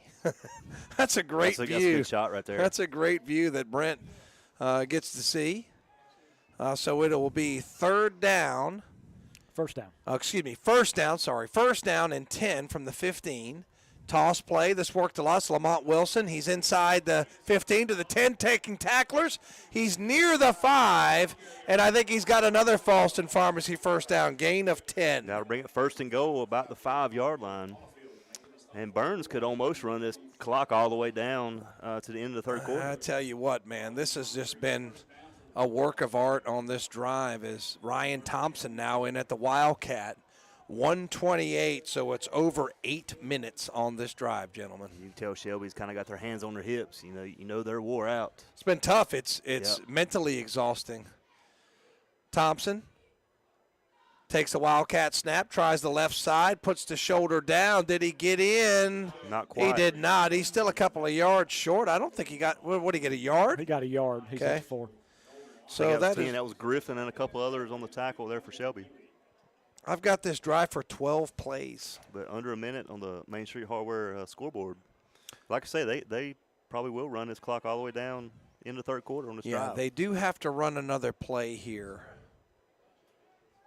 And I tell you what, this is – I'm not sure. But this, if it's against Burns, it's going to be a 15-yard penalty. Let's see what they got. That personal foul, unsportsmanlike conduct. That's huge. That is absolutely huge. What was that? Wow. What was that, Jeff? Did you see anything? Unsportsmanlike conduct, usually somebody said something. Yeah, it wasn't nothing. And there's no way for us to see. Verbal, I'm not sure what he said, but he shouldn't have said it. And that backs him up. Man, that might end the scoring threat because now it's a 37-yard field goal. It's still second down. Yeah, it is second down. Yeah, it is second down. If you have to kick a field goal, you're going to be on the other side. I'm telling you, Tom, it's a great drive if you don't get points. Yeah. You want to get points. I agree with you. Yeah. That 15-yard penalty is really bad. But huge. Toss play. Wilson picks his way, 20, barrels his way down inside the 15, so he'll get some of the penalty yardage back, and that's going to take it to the end of the third quarter. So a quarter dominated by Burns. The last 9 minutes, 43 seconds, they possessed the ball. We'll have the fourth quarter when we come back, 21-7 at the end of 3. Well, the chickens have arrived at Parker Family Feed in Bellwood, and that's no joke. Come by and see them. Just watching them will crack you up. Okay, seriously, they now have chickens along with mums and pumpkins. They have fertilizer, lime, grass seed, including ryegrass for your yard, along with your pet and livestock feed. See the girls today at Parker Family Feed, 121 Carpenters Grove Road off Highway 18 North in Bellwood. Like them on Facebook, too. The 30th anniversary sale continues at Essener Auto Sales in Shelby. Come check them out all year long with some great anniversary specials. Find out how easy it can be for you to be one of their satisfied customers. Yes, 30 years ago, Susie and Richie started Essener Auto Sales, striving to give you the best deal possible on a quality pre-owned vehicle. See them today at 417 South Post Road in Shelby, online at srautosales.com. See their page at whatsupshopper.com and like them on Facebook too. That's Essener Auto Sales in Shelby. All right, welcome back. Fourth quarter on the way. Burns on top, 21-7 on your Main Street Hardware scoreboard. Tom Centofanti, Matt Royster, and Jeff Jones giving you this fourth quarter call. In that third quarter, no points, but dominated by the Bulldogs. How much time has this drive been going on? 9 minutes 43. What do you have? 43 seconds? I got 9:21. 9:21. One of us is wrong. Close, They've had it a long time. Close They've enough. had it over 9 minutes. Yeah. Yeah, I got the end of the punt at 9:20. Okay, that's probably it, Jeff. I probably didn't tack on the punt time, so you're right. Well, they can run a screen. They can run that drag across the middle. Either one of those has worked Mooney's well. going to roll to his left and throw back to the right corner of the end zone. Oh, he dropped it. That's a penalty. They're going to call pass interference. It's like intended receiver was Thompson. Yeah. They're saying he had him wrapped up, and they're going to call pass interference. It's not a first down. So, no, you're right. They can't get a first down. That was a goal-to-go play. So it is pass interference. Half the distance to the goal line. Half the distance to the goal line, and we'll do it again. So that'll put it on the 6, Jeff? Yeah. Yep. So Burns has one more crack at it. Well, I guess they could be 4-down territory here. Not sure. You know what? They might as well. I might do a running play to the left and get the ball in the middle of the field because 3 points is huge. You might do a running play to the left and score, Tom. Yeah.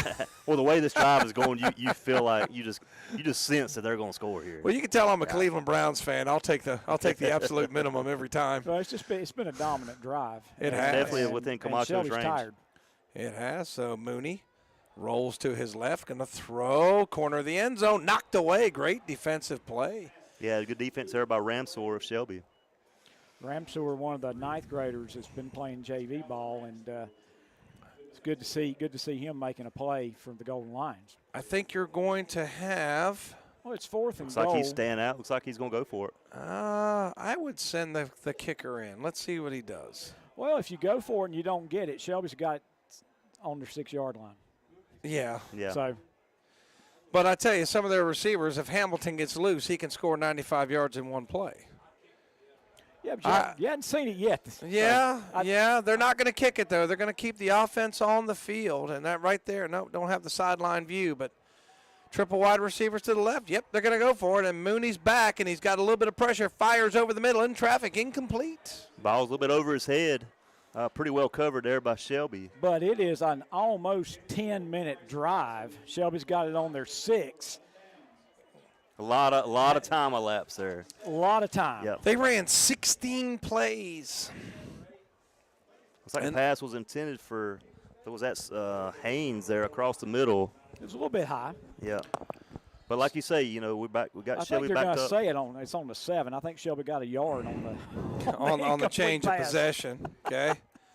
So there's the sideline view, and there's a good look at Lee, and he's going to throw it over the middle, incomplete. I don't know how much of a drop that was and how much it was good play by the defender. Looked like Kamari Surratt had a hand in there. Yeah, Vincent was over there as well. Bring up 2nd down and 10 for Shelby. Deep into Burns territory, or deep into their own territory. Yeah, 11:36 to go. If you're just joining us, you're listening to Burns Football, brought to you by West End Sales. 21-7, Shelby with possession, but buried deep in their own end at their own 7.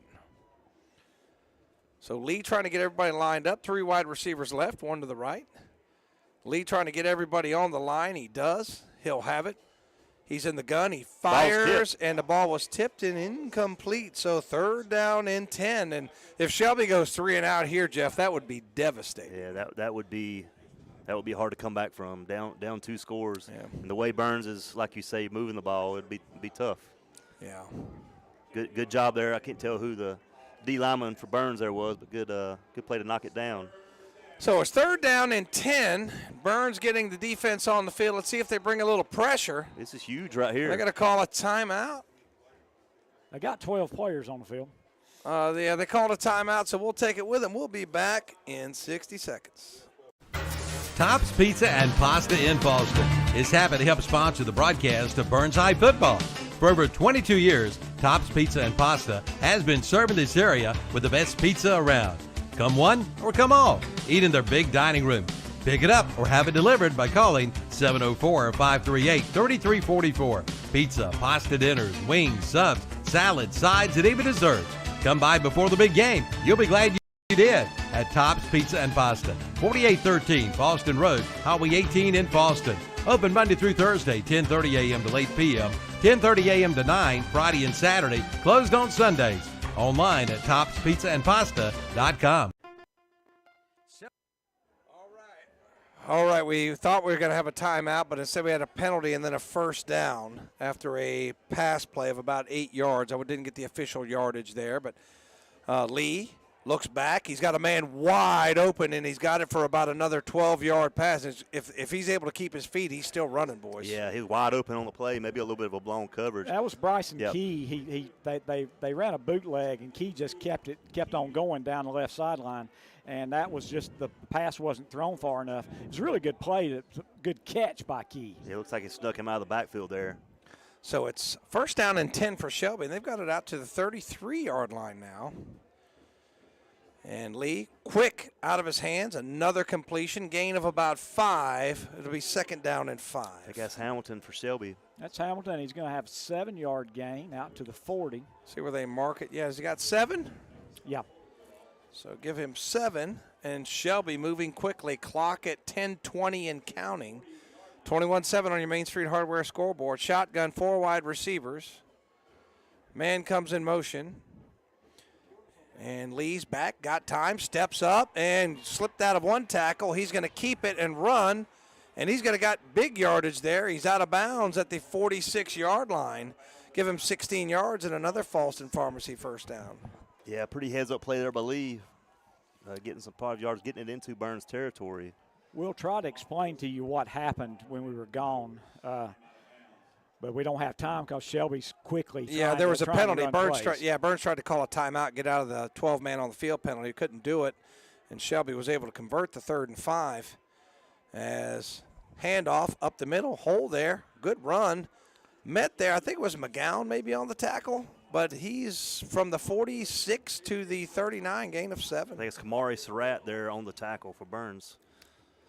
Bryson Key on the run for the Golden Lions. Second down and 3. So Shelby moving the ball effectively in a hurry. I mean, they took this with about 11:41. They've had it a couple of minutes, and they've moved it about 50 yards or 60. Now Lee running out of time, scramble, throws, complete again, and it's Hamilton again, I believe, up to the 33-yard line. Gain of 6, another first down, the 4th one of this drive. I think that's 16. That's Sanders. Sanders, yep. Check that. Sanders on the reception. Was able to get out of bounds on that play to stop the clock. 9:20 left in this ball game. So they wind the clock again, and it is first down and 10. And I tell you what, they can get lined up in a hurry. And Burns trying to get lined up. And Lee's got it. He's back. He's flush. Ball tipped, incomplete. Dangerous there when it's tipped up in the air like that. I think that was maybe Haynes who got his hand on it. That's a big play right there. You know why it's big? Because now Burns can kind of catch their breath. Yeah. I think it's a 5-yard penalty on Shelby. I don't think they had anybody on the. I think they're going to call false start. But what happened was that they didn't have those 3 receivers. One of them needed to be on the line of scrimmage, and he never was. Well, if it's an illegal formation, they could have declined it and take the play, but it looks like they're going to take the yardage anyway. Yeah, he came and asked Coach Devine what he wanted to do. Yeah, it might have been. It might have been a legal formation, and they let the play go. They'll take the penalty. 1st and 15. All right, 3 wide receivers left, 1 to the right, and Lee's got it. He's got time and throws a little sidearm incomplete. That was almost picked off by 15. That was Surratt. Dangerous pass. I think McGowan had the coverage, but like you say, went through his hands, and Surratt was standing there. I tell you what, that was a nifty little 3/4 sidearm. It looked like Mahomes out there a little bit. Mahomes. Yeah. Well, definitely Lee has got some zip on the ball when he throws it. So it's second down. 15. And 15, 8:55 left to go on your Main Street Hardware scoreboard. Burns with a 3-man front. Shelby 4 wide receivers in the game. And Lee's got it, running out of time. He'll be sacked. So I can go get him. Yep, he'll be sacked by Coltrane. Another, he's still fighting. Did they call? Yeah, they called his momentum stopped. The young man's going to get hurt. He's going to be back at the 45. I'm glad they blew it dead when they did. But was that Coltrane? I believe it was Coltrane and some others. Coltrane, I think Kamari Surratt was there and one other guy. But that backs them all the way up to the 45-yard line. What'd they lose on that, 7? It's 3rd and 22 now, so, yeah, it would be a 7-yard loss. Yeah, so the tackle for loss, the sack, and worse for Shelby, the clock keeps running, 8:18 and counting. So they got to get about half of this back. They got to be thinking 2 plays here.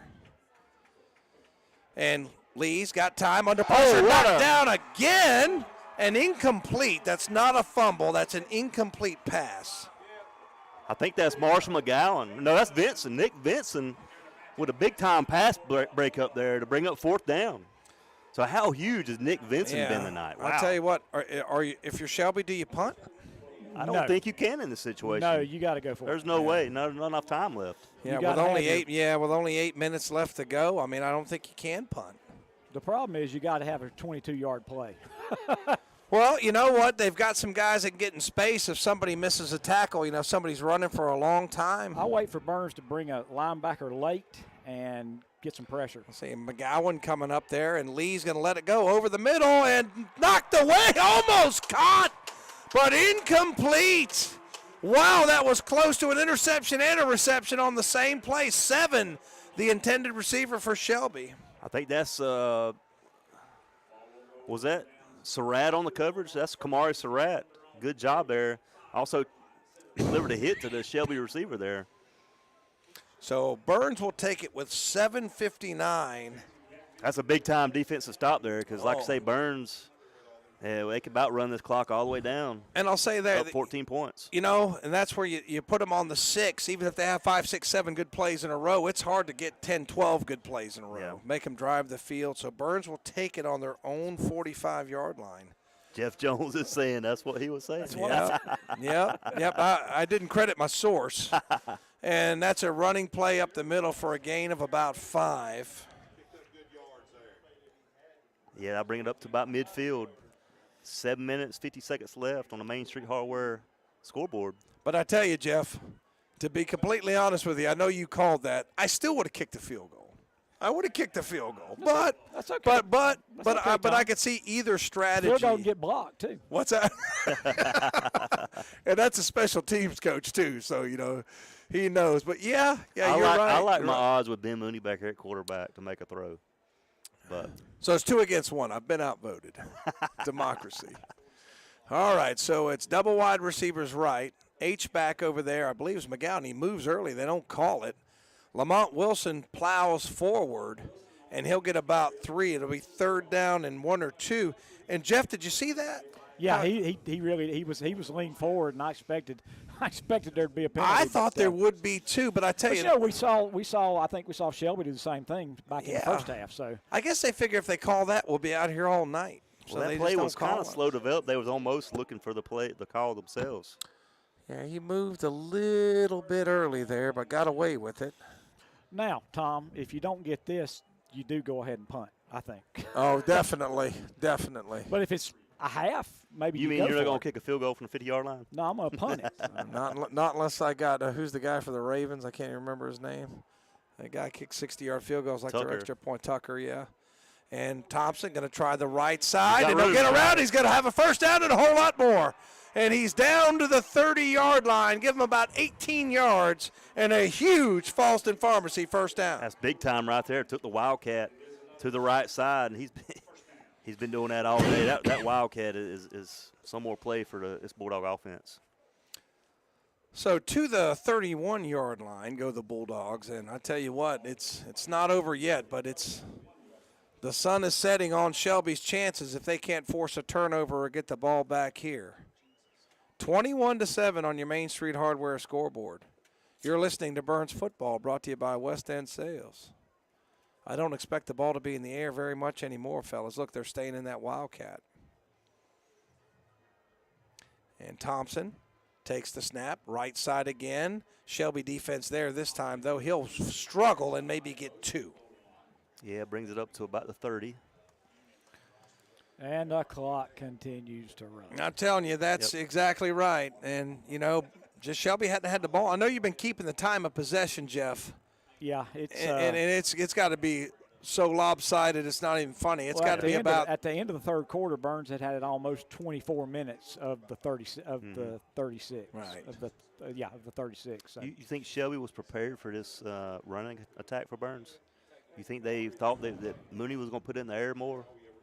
I think they might be caught a little off guard tonight. I just don't think know. I think it's been better. I didn't scout it, so I don't know. Yeah. But they've done a good job running. I think it's just been good execution as Ryan Thompson or Kahari Haynes drops it, then goes around the right side, and he's going to go in for a numbers bookkeeping touchdown. What looked like a busted play turns into a 30-yard touchdown. I believe that's Kahari Haynes. How fast is Kahari Haynes? Right. He just blew by them Shelby defenders like they were standing still. I think they thought that it was going to be a tackle for a loss, but good job, Kahari, bringing it in for the touchdown, which it ought to seal the game for Burns tonight. Outstanding run by Kahari Haynes. And I tell you what, how many times have you seen like it almost looks like it's going to be a busted play and then it turns into a touchdown like that? You see that a lot on kickoff returns. Yes, you're right. Yeah, because it just seems like you drop the ball and everybody kind of sort of right, relaxes. like kind of relaxes for a minute and then somebody picks it up and takes off. Yeah, I think some of the Shelby guys froze on that play. So it's 27-7 on your Main Street Hardware scoreboard, and Camacho in for your Neal & Cole extra point. Haynes did come off limping a little bit on that play. It looks like he might have a cramp or something. Hope he's going to be okay. I get ready to say it didn't look like he got hit. I think they've got some kind of penalty. What'd they call there? They called sideline warning. Sideline warning, okay. I guess they might have been upset that they think he stepped out of bounds maybe. I don't know. Yeah. They were upset about something. And here comes another penalty. Dead ball offside against the Golden Lions. So let's see if they go for two this time. He says no, he don't want it. Coach DePont said he doesn't want it.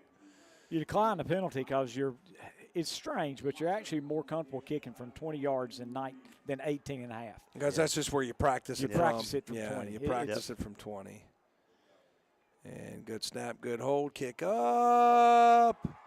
Kick no good. So it stays 27-7 on your Main Street Hardware scoreboard. We'll be right back. When it comes to taxes, you need to see the tax professional. That's Noah Kay at Numbers Bookkeeping and Income Tax Service in Shelby. And if you've gotten a little letter from the IRS, come see Numbers. Get the advantage. They'll help you take advantage of the credits and deductions that you deserve. Just call 704-484-2783. See Noah Kay at Numbers Bookkeeping and Income Tax Service, 707 South Lafayette Street in Shelby. They are there for you. Ram Power Days are here at Marburger Chrysler Dodge Jeep Ram in Shelby. Get the deals that deliver the power. Now get 0% APR financing plus $750 loyalty bonus cash when financed through Chrysler Capital on the new 2022 Ram 250 and Ram 350 models. Ram Power Days going on now at Marburger Chrysler Dodge Jeep Ram, located at 1310 East Dixon Boulevard in Shelby. He's confused. Okay. Sorry. We're back, and I thought it was a 5-yard penalty, Jeff. I wasn't sure. Yeah, it was the second sideline warning. That's a 5-yard penalty. It's a 5-yard penalty, and the official was really confused. He was trying to make it a 15-yard penalty, but what a wonderful night for the Burns Bulldogs. It's been total domination. 27-7, and that 27-7 really does not show how dominant Burns has been, Tom. Yeah, I know they've really shown up to play tonight. Go ahead, Matt. I was going to say, like I said, the only thing that's held them up was those penalties we've had, but it's been pretty much all Burns tonight.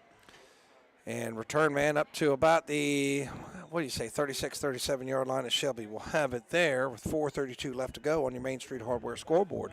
27-7 Burns. You're listening to Burns Football, brought to you by West End Sales. So where do these two teams go moving forward? Burns is trying to get that number 1 seed. I'm not sure if they'll get it.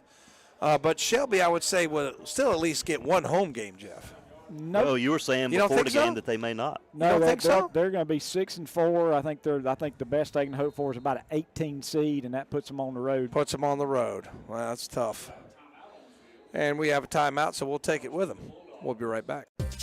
Bayada Home Health Care continues to grow, and because of this growth, they are in need of new employees. See Bayada Home Health Care today and join their growing team of healthcare professionals with immediate opportunities in Gaston, Lincoln, and Cleveland counties. And they are COVID-19 compliant, taking all safety precautions possible with an experienced, trained staff. Just call 704-669-4000, 704-669-4000, or visit the website at bayada.com. Bayada Home Health Care. They love what they do. Full Throttle Power Sports in Gastonia has just gotten a whole lot bigger, and we mean a whole lot bigger. They have just purchased MS Power Sports in Gastonia and are now your dealer for Honda, Suzuki, and Kawasaki, along with CF Moto, Yamaha, and Polaris. Golf carts, too. One big dealer under one big roof, plus a complete parts and service department. Full Throttle Power Sports, 101 Indian Walk off I-85 in Lowell, online at ncfullthrottle.com, and see their page at whatsupshopper.com. And that's your view from the sideline as Burns comes back out ahead 27-7 as they look to get a number 1 seed as conference champions. As Lee trying to do whatever he can to give Shelby a glimmer of hope. He's rolling, he's still rolling, he's still rolling. He lets it go, and it's incomplete. So good camera work down there by Brent Pasco. And it'll be 2nd down and 10. And this will we know by about 3 or 4 o'clock tomorrow? Yeah, you should. Okay. They'll get preliminary brackets out somewhere around noon or 1, something like that, and they'll give them like an hour and a half, because conferences will sometimes find that there are some mistakes made that they'll have, because there's a lot of tiebreakers and things like that. Okay. And so generally that first bracket's not correct. Okay. 2nd down, Lee steps up, fires, incomplete. So when should we expect the real bracket to come out? Well, they'll put the preliminary bracket out, and then generally the second bracket, they'll do another bracket after that, and that will be the final bracket. Yeah. And so generally it's 3 o'clock. 3 or 4 o'clock in the afternoon, something like that. So we'll know tomorrow our fate. Unless something really strange happens where there's a rain out or something, which there shouldn't be, because I don't think it's raining anywhere tonight. But you should know, and Burns will be in position to get several home games. Tom, you need to come out here and clean the glass here. So I will. I need to clean it. Crest is worse. 3rd down, 10. Lee steps up, fires, incomplete. So it'll be 4th and 10. It could be a little bit improved. I guess it might be. You'd have to get one of those ones with the big extension on it. Stand down there and do it. We're supposed to get a new press box next year. I figured you just come out here and stand on the ledge with with a sponge or something and take care of it. Well, they'll probably send me a little bonus pay from the great state of North Carolina for doing that. Tom does everything else at this school. He might as well do that too, right?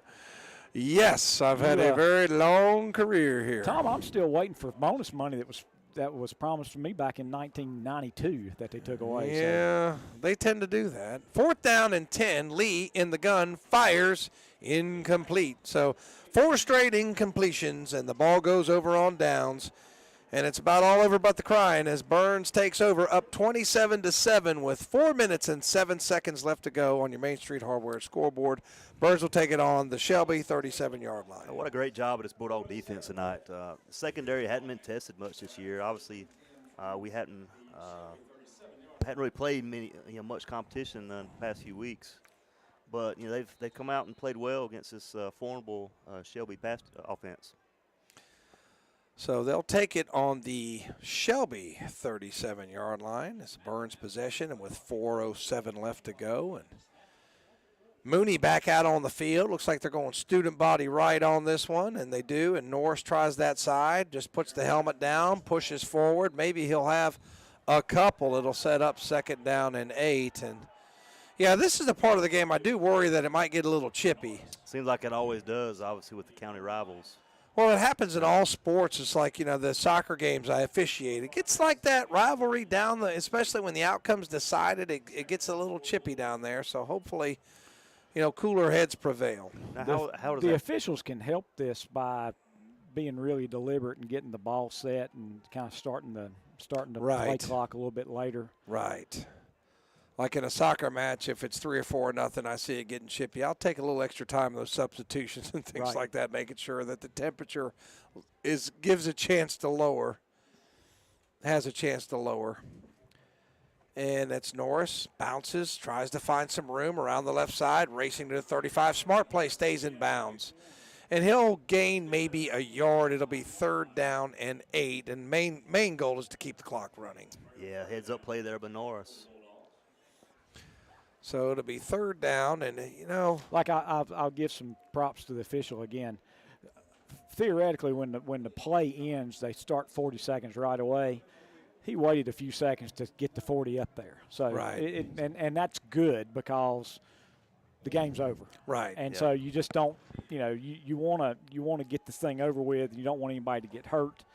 Burns is doing the right thing. They're running the ball. Too much respect both these teams have for each other. Right. And, you just don't want somebody to get hurt. You don't want to – kids can be kids, and they have hot heads sometimes as Norris fights for about 2, and it'll be 4th and 5. I can't wait to see your final stat on the time of possession. like Tom said, it's going to be pretty lopsided. I mean, it's just been dominated by Burns. I almost look for them to run this down and maybe take that last time out. Yeah, they do. Is that all they have left, Jeff? They have one timeout left. We have seen Ben in situations like this do a little pooch kick. Yeah. Pooch punt, I mean. Yeah, I think they're just going to run a play. I think they're just going to run up the middle and give Shelby back the ball. Thought Shelby might have been offside there. No, they don't call it, and he barks it again, and he's just going to dance around and fall down. It'll go down in the book as a loss of 3, and unofficially a tackle for loss for Shelby.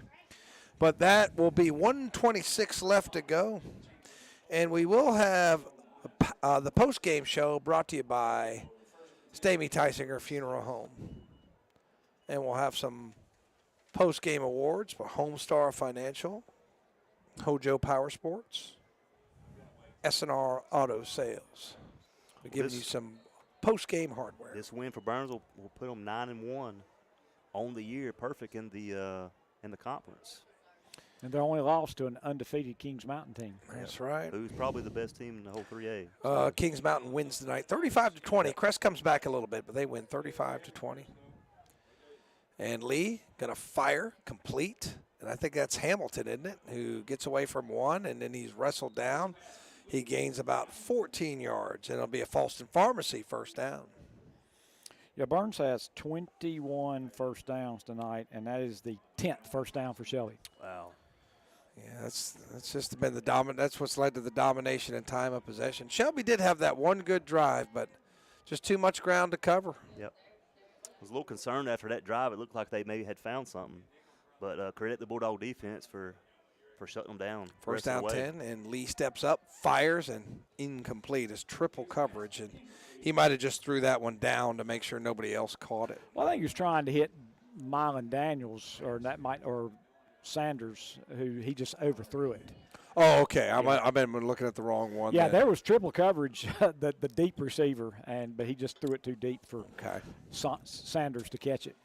All right, so it'll be 2nd down and 10. And 4 wide receivers, and Lee's in the gun. And Burns going with 3. They're playing safe. They're only with 3 pass rushers and dropping 8, and a little pass out into the flat. And Burns is on it quickly and knocked down there. It was 22 for Shelby. He got about all of that for 2 yards. That's Key on the reception. Key did a darn good job to get 2 yards out of that. He did. I thought he was going to lose some yardage. And I think they're going to try to run at least one more play here. Well, they have 2 more.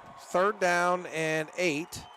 Lee back, looking to let it go. Man is out there, jump ball, and he's got it. It's Hamilton, and he's inside the 5. So that's going to be a 42-yard play. Or is that 40? Is that, have that right? 42 yards? Yeah. And a first down. At the 5, I think Shelby will take a timeout here. Down to 16 seconds left. Okay, we'll take a timeout with him. We'll be right back. The new car inventory is growing by leaps and bounds at your locally hometown automotive dealer. That's Carter Chevrolet in Shelby. Drop by their lot or go online at carterchevyofshelby.com and check them out. There's one there for you. It's car shopping made easy. And check out their pre-owned inventory as well. And it's truck season. Get a $1,000 accessory allowance. Come in for all the details at Carter Chevrolet, 200 West Dixon Boulevard in Shelby. New faces, new attitudes at the all-new Carter Chevrolet of Shelby. It's back, the Cleveland County Fair, September 29th through October 9th, packed with entertainment including 2 big demolition derbies, October 1st and 8th. Ride Off for Rides will be there with 6 new rides, including The Beast. Shows include Hot Diggity Dog, Act Monsters Chainsaw, Renee Riddle, ventriloquist comedian and singer Sylvia Fletcher, The Victoria Circus, and more. Go online and get your advanced all-day armbands for just $20. The 2022. Back to live action here. And lob to the corner. Looks like it's incomplete. Incomplete. So incomplete. We'll get you one more of the sideline view there from Brent Pasco. So as we said, Burns will go to 9-1, finish up the season that way. Shelby will fall to 6-4 on the year. So 27-7. Shelby trying to get an by-the-way touchdown. They do have 11.4 seconds left to go. So they got a couple more cracks at this thing as Lee's in the gun again. Single back set. He's got it. He looks. He fires into the corner wide open. That'll be a touchdown. Numbers bookkeeping touchdown. Was that who's Mylan that? Daniels, I think. Daniels on the reception. So that trims the margin to 27-13. Just makes the score a little more respectable for the Golden Lions, pending the extra point. And we'll have what I assume will be an onside kickoff, but with only 5.7 seconds, it's largely moot at this point. As I said, we'll have the Stamey Funeral Home post-game show. Jeff Jones will give you the scoring recap. Matt will give you some of the stats from the Burns and the Shelby players. And it's Berkowitz, correct? Berkowitz, yes. Berkowitz. And his daddy a doctor? A chiropractor. Chiropractor, okay. Yep. Yeah, I spoke to Rich about his son earlier, and he's been training with B.T. Potter, kicker at Clemson. Extra point up, extra point good. So it is 27-14, and we'll just keep it here. That's the Nealon Cole extra point is good. And just want to say thank you to Kevin and Calvin for making this broadcast possible. Trent, Marty, Matt, and Jeff, appreciate you being here to help with the broadcast. And there's been a lot of folks that worked hard to make sure that we got this broadcast done to you. And I'm glad all the folks that weren't able to make it out tonight were able to see the game. And Brent Pasco been doing good work on the sidelines. Brent probably got his steps in tonight. What do y'all think? He probably did. He told me he got kind of cold in the second quarter, so he might have some gloves on. Coldest I ever was that Hendersonville game last year. Yeah, y'all had to sit outside, didn't you? It was cold. And it was an open-air press box. Yep. Well, like I said, we had a big turnout tonight. It's a big game, obviously, and I expect to see that again next week. We'll for sure have a home game. Not sure the opponent, but stay tuned. My brother Nelson, I'm sure will have it tweeted out as soon as it hits the press, and so we'll know probably tomorrow. You say about 3 or 4 o'clock. Jeff? Yeah, and maybe a little bit earlier, just according to if they have any issues with. There have been some times that they've actually. The preliminary bracket was the final bracket, but generally there's a little bit of change. I think for certain, or obviously we will have a home game first week for sure. Tight game. Bessemer City Charitable is 13-10 kickoff, and they're just going to go deep and then just going to dance around, wait for the clock to run out as Norris is just going to run and fall down, and that does it. Final score. on your Main Street Hardware scoreboard, 27-14, and it turns into the 4th of July again as the fireworks celebration celebrate a conference championship for the Burns Bulldogs. They will await to see what the brackets are next week to see where we will be in the playoffs, but we do have the Stamey Funeral Home post-game show. Jeff will give you the scoring recap. Matt will give you some stats. And then we're going to kick it to the studios for the post-game show with Kevin Dennis and the gang. Don't go anywhere. We'll be back in just a few minutes. Your locally owned and operated hardware store is Main Street Hardware in Lawndale. Come check out the deals, like big wooden rockers, now on sale for $149.99. See the biggest, baddest blower on the market today by Red Max and priced at $599. They also carry a full line of Toro push and zero turn mowers. Save hundreds of dollars now during their end of summer clearance sale. That's Main Street Hardware, 356 East Main Street, Highway 182 in Lawndale. Online at mainstreethardwareinc.com and like them on Facebook too. Tops Pizza and Pasta in Boston is happy to help sponsor the broadcast of Burns High football. For over 22 years, Tops Pizza and Pasta has been serving this area with the best pizza around. Come one or come all, eat in their big dining room. Pick it up or have it delivered by calling 704-538-3344. Pizza, pasta dinners, wings, subs, salads, sides, and even desserts. Come by before the big game. You'll be glad you did at Tops Pizza and Pasta, 4813 Boston Road, Highway 18 in Boston. Open Monday through Thursday, 10:30 a.m. to 8 p.m., 10:30 a.m. to 9, Friday and Saturday. Closed on Sundays. Online at topspizzaandpasta.com. Come see the all-new Bobcat CT1021 and CT1025 compact tractors. Now available at West End Sales in Vail. It's great for maneuvering around the barn, sheds, and landscaping. It's perfect for mowing. Features include 4-wheel drive and a 21 and 25 horsepower diesel engine with hydrostatic transmission. See it today at West End Sales, Highway 18 North in Vail. Online at westendsales.com. See their page at whatsupchopper.com and like them on Facebook too. The 30th anniversary sale continues at Essener Auto Sales in Shelby. Come check them out all year long with some great anniversary specials. Find out how easy it can be for you to be one of their satisfied customers. Yes, 30 years ago, Susie and Richie started Essener Auto Sales, striving to give you the best deal possible on a quality pre-owned vehicle. See them today at 417 South Post Road in Shelby, online at srautosales.com. See their page at whatsupshopper.com and like them on Facebook too. That's Essener Auto Sales in Shelby. Well, the chickens have arrived at Parker Family Feed in Bellwood, and that's no yoke. Come by and see them. Just watching them will crack you up. Okay, seriously, they now have chickens along with mums and pumpkins. They have fertilizer, lime, grass seed, including ryegrass for your yard, along with your pet and livestock feed. See the girls today at Parker Family Feed, 121 Carpenters Grove Road off Highway 18 North in Bellwood. Like them on Facebook too. They're everywhere. Your yard, your kitchen, your bedroom, invading your home and property, spreading disease and destroying everything in their path. If you don't act, they'll multiply, crawling ever closer to you and your family. The only thing they fear is the web. Nealon Cole Termite and Pest Control. Call today for their new service special and save $25. Bugs, beware of the web. It's time to power up. Power up with Skag Power Equipment powered by Vanguard from Ellie's Supply Company in Polkville. The Vanguard is now available on the Skag Tiger Cat and the Skag Patriot models. See the Skag Tiger Cat 52-inch mower with Vanguard 810cc 28 horsepower EFI engine, or the Skag Patriot available in 52 and 61-inch cuts with the Vanguard 810cc 26 horsepower engines. Power up with a Skag from Elliott Supply Company, Highway 182 in Polkville, online at elliottsupplyinc.com.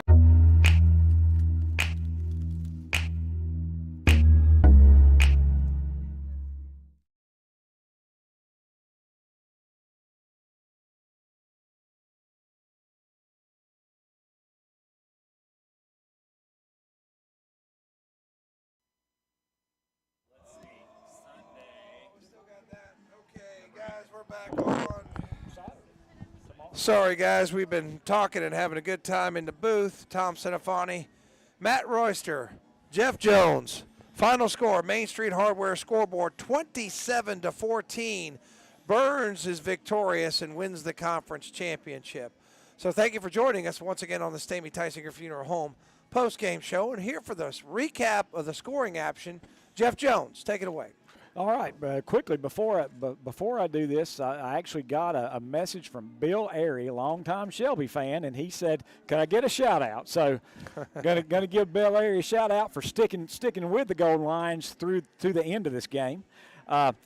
This game was pretty much dominated by Burns. Let me give you one stat that just really explains it.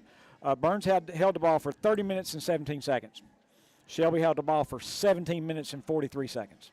And that explains how Burns had 21 first downs, Shelby had 10. And, of course, the most important stat, Burns won 27-14. The scoring went this way. In the first quarter, 9:58 left, first drive of the game. Ryan Thompson, 4-yard touchdown run. Ansley Camacho with a point after. Burns led 7-0 and would not give that lead up all night long.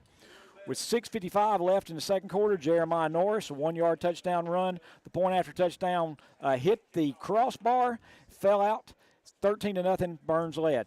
With 1:45 left in the second quarter, Dalen Lee, 3-yard touchdown run. Jack Berkowitz's point after, and it was 13-7. And what may have been the most important drive of the game when we look back at it, 17 seconds left in the first half. Nick Vinson, a 25-yard pass from Mooney. 80-yard drive in a minute, 27 seconds. And then Mooney to Vinson for the 2-point conversion, and Burns led 21-7. No scoring again until 4:38 left in the game. Kahari Haynes, a 30-yard touchdown run. Point after touchdown was wide left. Burns led 27-7. And then with 5 seconds left in the game, Mylan Daniels, 5-yard touchdown pass from Dalen Lee. Bergowitz's point after made it Shelby 14, Burns 27.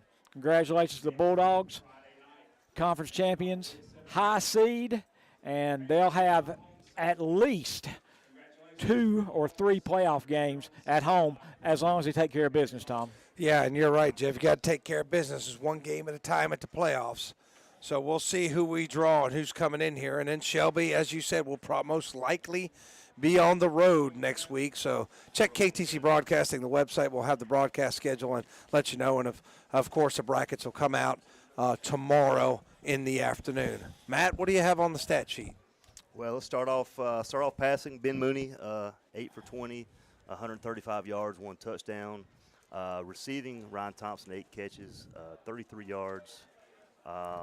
Jeremiah Norris, 2 catches, 34. Nick Vinson, 1 for 30 with that touchdown there in the second half. And rushing, we got Thompson, 10 carries, 62 yards, and a touchdown. Jeremiah Norris, 17 carries, 18 yards, 1 touchdown. Lamont Wilson chipped in 6 carries for 13 yards. Defense led by Marshall McGowan, 5 tackles and a pass deflection. Nick Vinson, 4 tackles, pass deflection, and Travis Coltrane coming in with 2 sacks tonight. So. All right, so that's your stat sheet. Thank you, Matt and Jeff. And now it's time to give out a little hardware before we kick it back to the guys at the studio.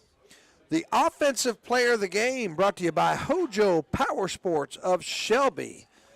Gentlemen, who you got? Let's go Ryan Thompson. He caught 8 passes, 33 yards, rushed 10 carries, 62 yards, and a touchdown. Played a great game. Came in a wildcat and ran several good plays. Another good game for Ryan Thompson tonight. Yeah, I definitely think that wildcat gives us an extra wrinkle. Lets us get, in short yardage situations, has been very effective for us. So, yeah, Ryan Thompson, good nominee. Hojo Power Sports, Offensive Player of the Game. Now let's go defense, brought to you by Homestar Financial of Shelby, North Carolina. Who do we have for our Defensive Player of the Game? Let's go Marshall McGowan. Got him for 5 tackles and a pass deflection. I thought I may have saw him get a sack in there as well, but, like I say, he came in this year. We didn't know who he was. Transferred from East Rutherford. He stepped on the field the first game, and we were wowed by him. He's just all over the place. Played a big game tonight in a big situation. Came up big. And really a great young kid. I talk to him all the time. Always friendly. good, pleasant demeanor on the kid. I mean, he's in honors classes, just a great student. Great kid. So Marshall McGowan, your defensive player of the game, once again brought to you by Homestar Financial of Shelby, North Carolina. And now it's time for our overall player of the game, brought to you by S&R Auto Sales of Shelby, or as my wife says, the home of all those shiny cars up there by Bojangles. So who's our S&R Auto Sales player of the game? Let's go with Nick Vinson. Like I say, on defense, we had him for 4 tackles and a pass deflection. On offense, he came in, hasn't played a snap on offense all year. Caught a touchdown pass, caught a 2-point conversion, came up huge. That's a tough situation to come in. We were down a man on offense there. He stepped up big. So Nick Vinson's our offensive or overall player of the game. Okay, so congratulations to Nick Vinson. I know he's really excited about that touchdown pass that he caught. So congratulations, Nick. Another great kid. I had him in AP Economics last year. I mean, great kid, great student, great football player for Burns. So a lot of fine young men and on both sides of the ball tonight. So congratulations to our post-game award winners. And guys, any parting thoughts before we kick it to Kevin and Dennis and the guys back at the post-game show? All 4 Cleveland County schools will be in the playoffs next week, and they've all got a chance to win a game or two. Some and we got definite. At least 2 that have a good chance, that have a chance to win it all. How about this, Jeff? How'd you like to draw Shelby in the first round on the road? I'll tell you what, that's not going to make somebody very happy when they see Shelby Golden Lions coming there for a road game in the first play. But I don't know, Jeff. I guess you feel pretty confident that they will not get a home game. But I guess it depends. I don't know. You'd know more about it than me. I guess how many teams are in the 2A bracket? There'll be 32 on the west side. Yeah, there'll be 32. 32 on the west side. 32 on the west side. Okay. I think the best they can hope for is probably. I saw a projected bracket, and they were in high school overtime, and they did a projected bracket. They also did a projected soccer bracket, and their soccer bracket was right on. Dead on. Okay. And they were picking Burns to win this game, and Shelby to be the number 2 from this conference with a 6-4 record. And the problem with Shelby is they don't have any signature wins. Right. Yeah, they've lost to 3 really good teams. But you don't get a lot of points for losing to really good teams, and so that's that they've won 6 games, and none of those teams that they won that they defeated were particularly good, and so that's going to hurt them in the power. Well, let's hope you can get at least a couple of your guys back next week that weren't able to play tonight. Yeah, so that'll help. Hopefully they'll get over the flu, and a couple of those guys will be back and. But anyway, it is what it is, and congratulations to the Bulldogs. Very well-deserved conference championship, and wish them the best of luck, and be wonderful to go home, bring a championship home. And you never know, we might meet y'all again. Yeah, Shelby Burns could play again, but never know. I think it's going to be pretty tough. Yeah. So appreciate that, Jeff, and at this time, we'll sign off, and we'll be back here. The Burns Network will be back. Jeff Jones, not sure where you guys will be. We'll try to bring as much football as possible with all the county teams being in the playoffs.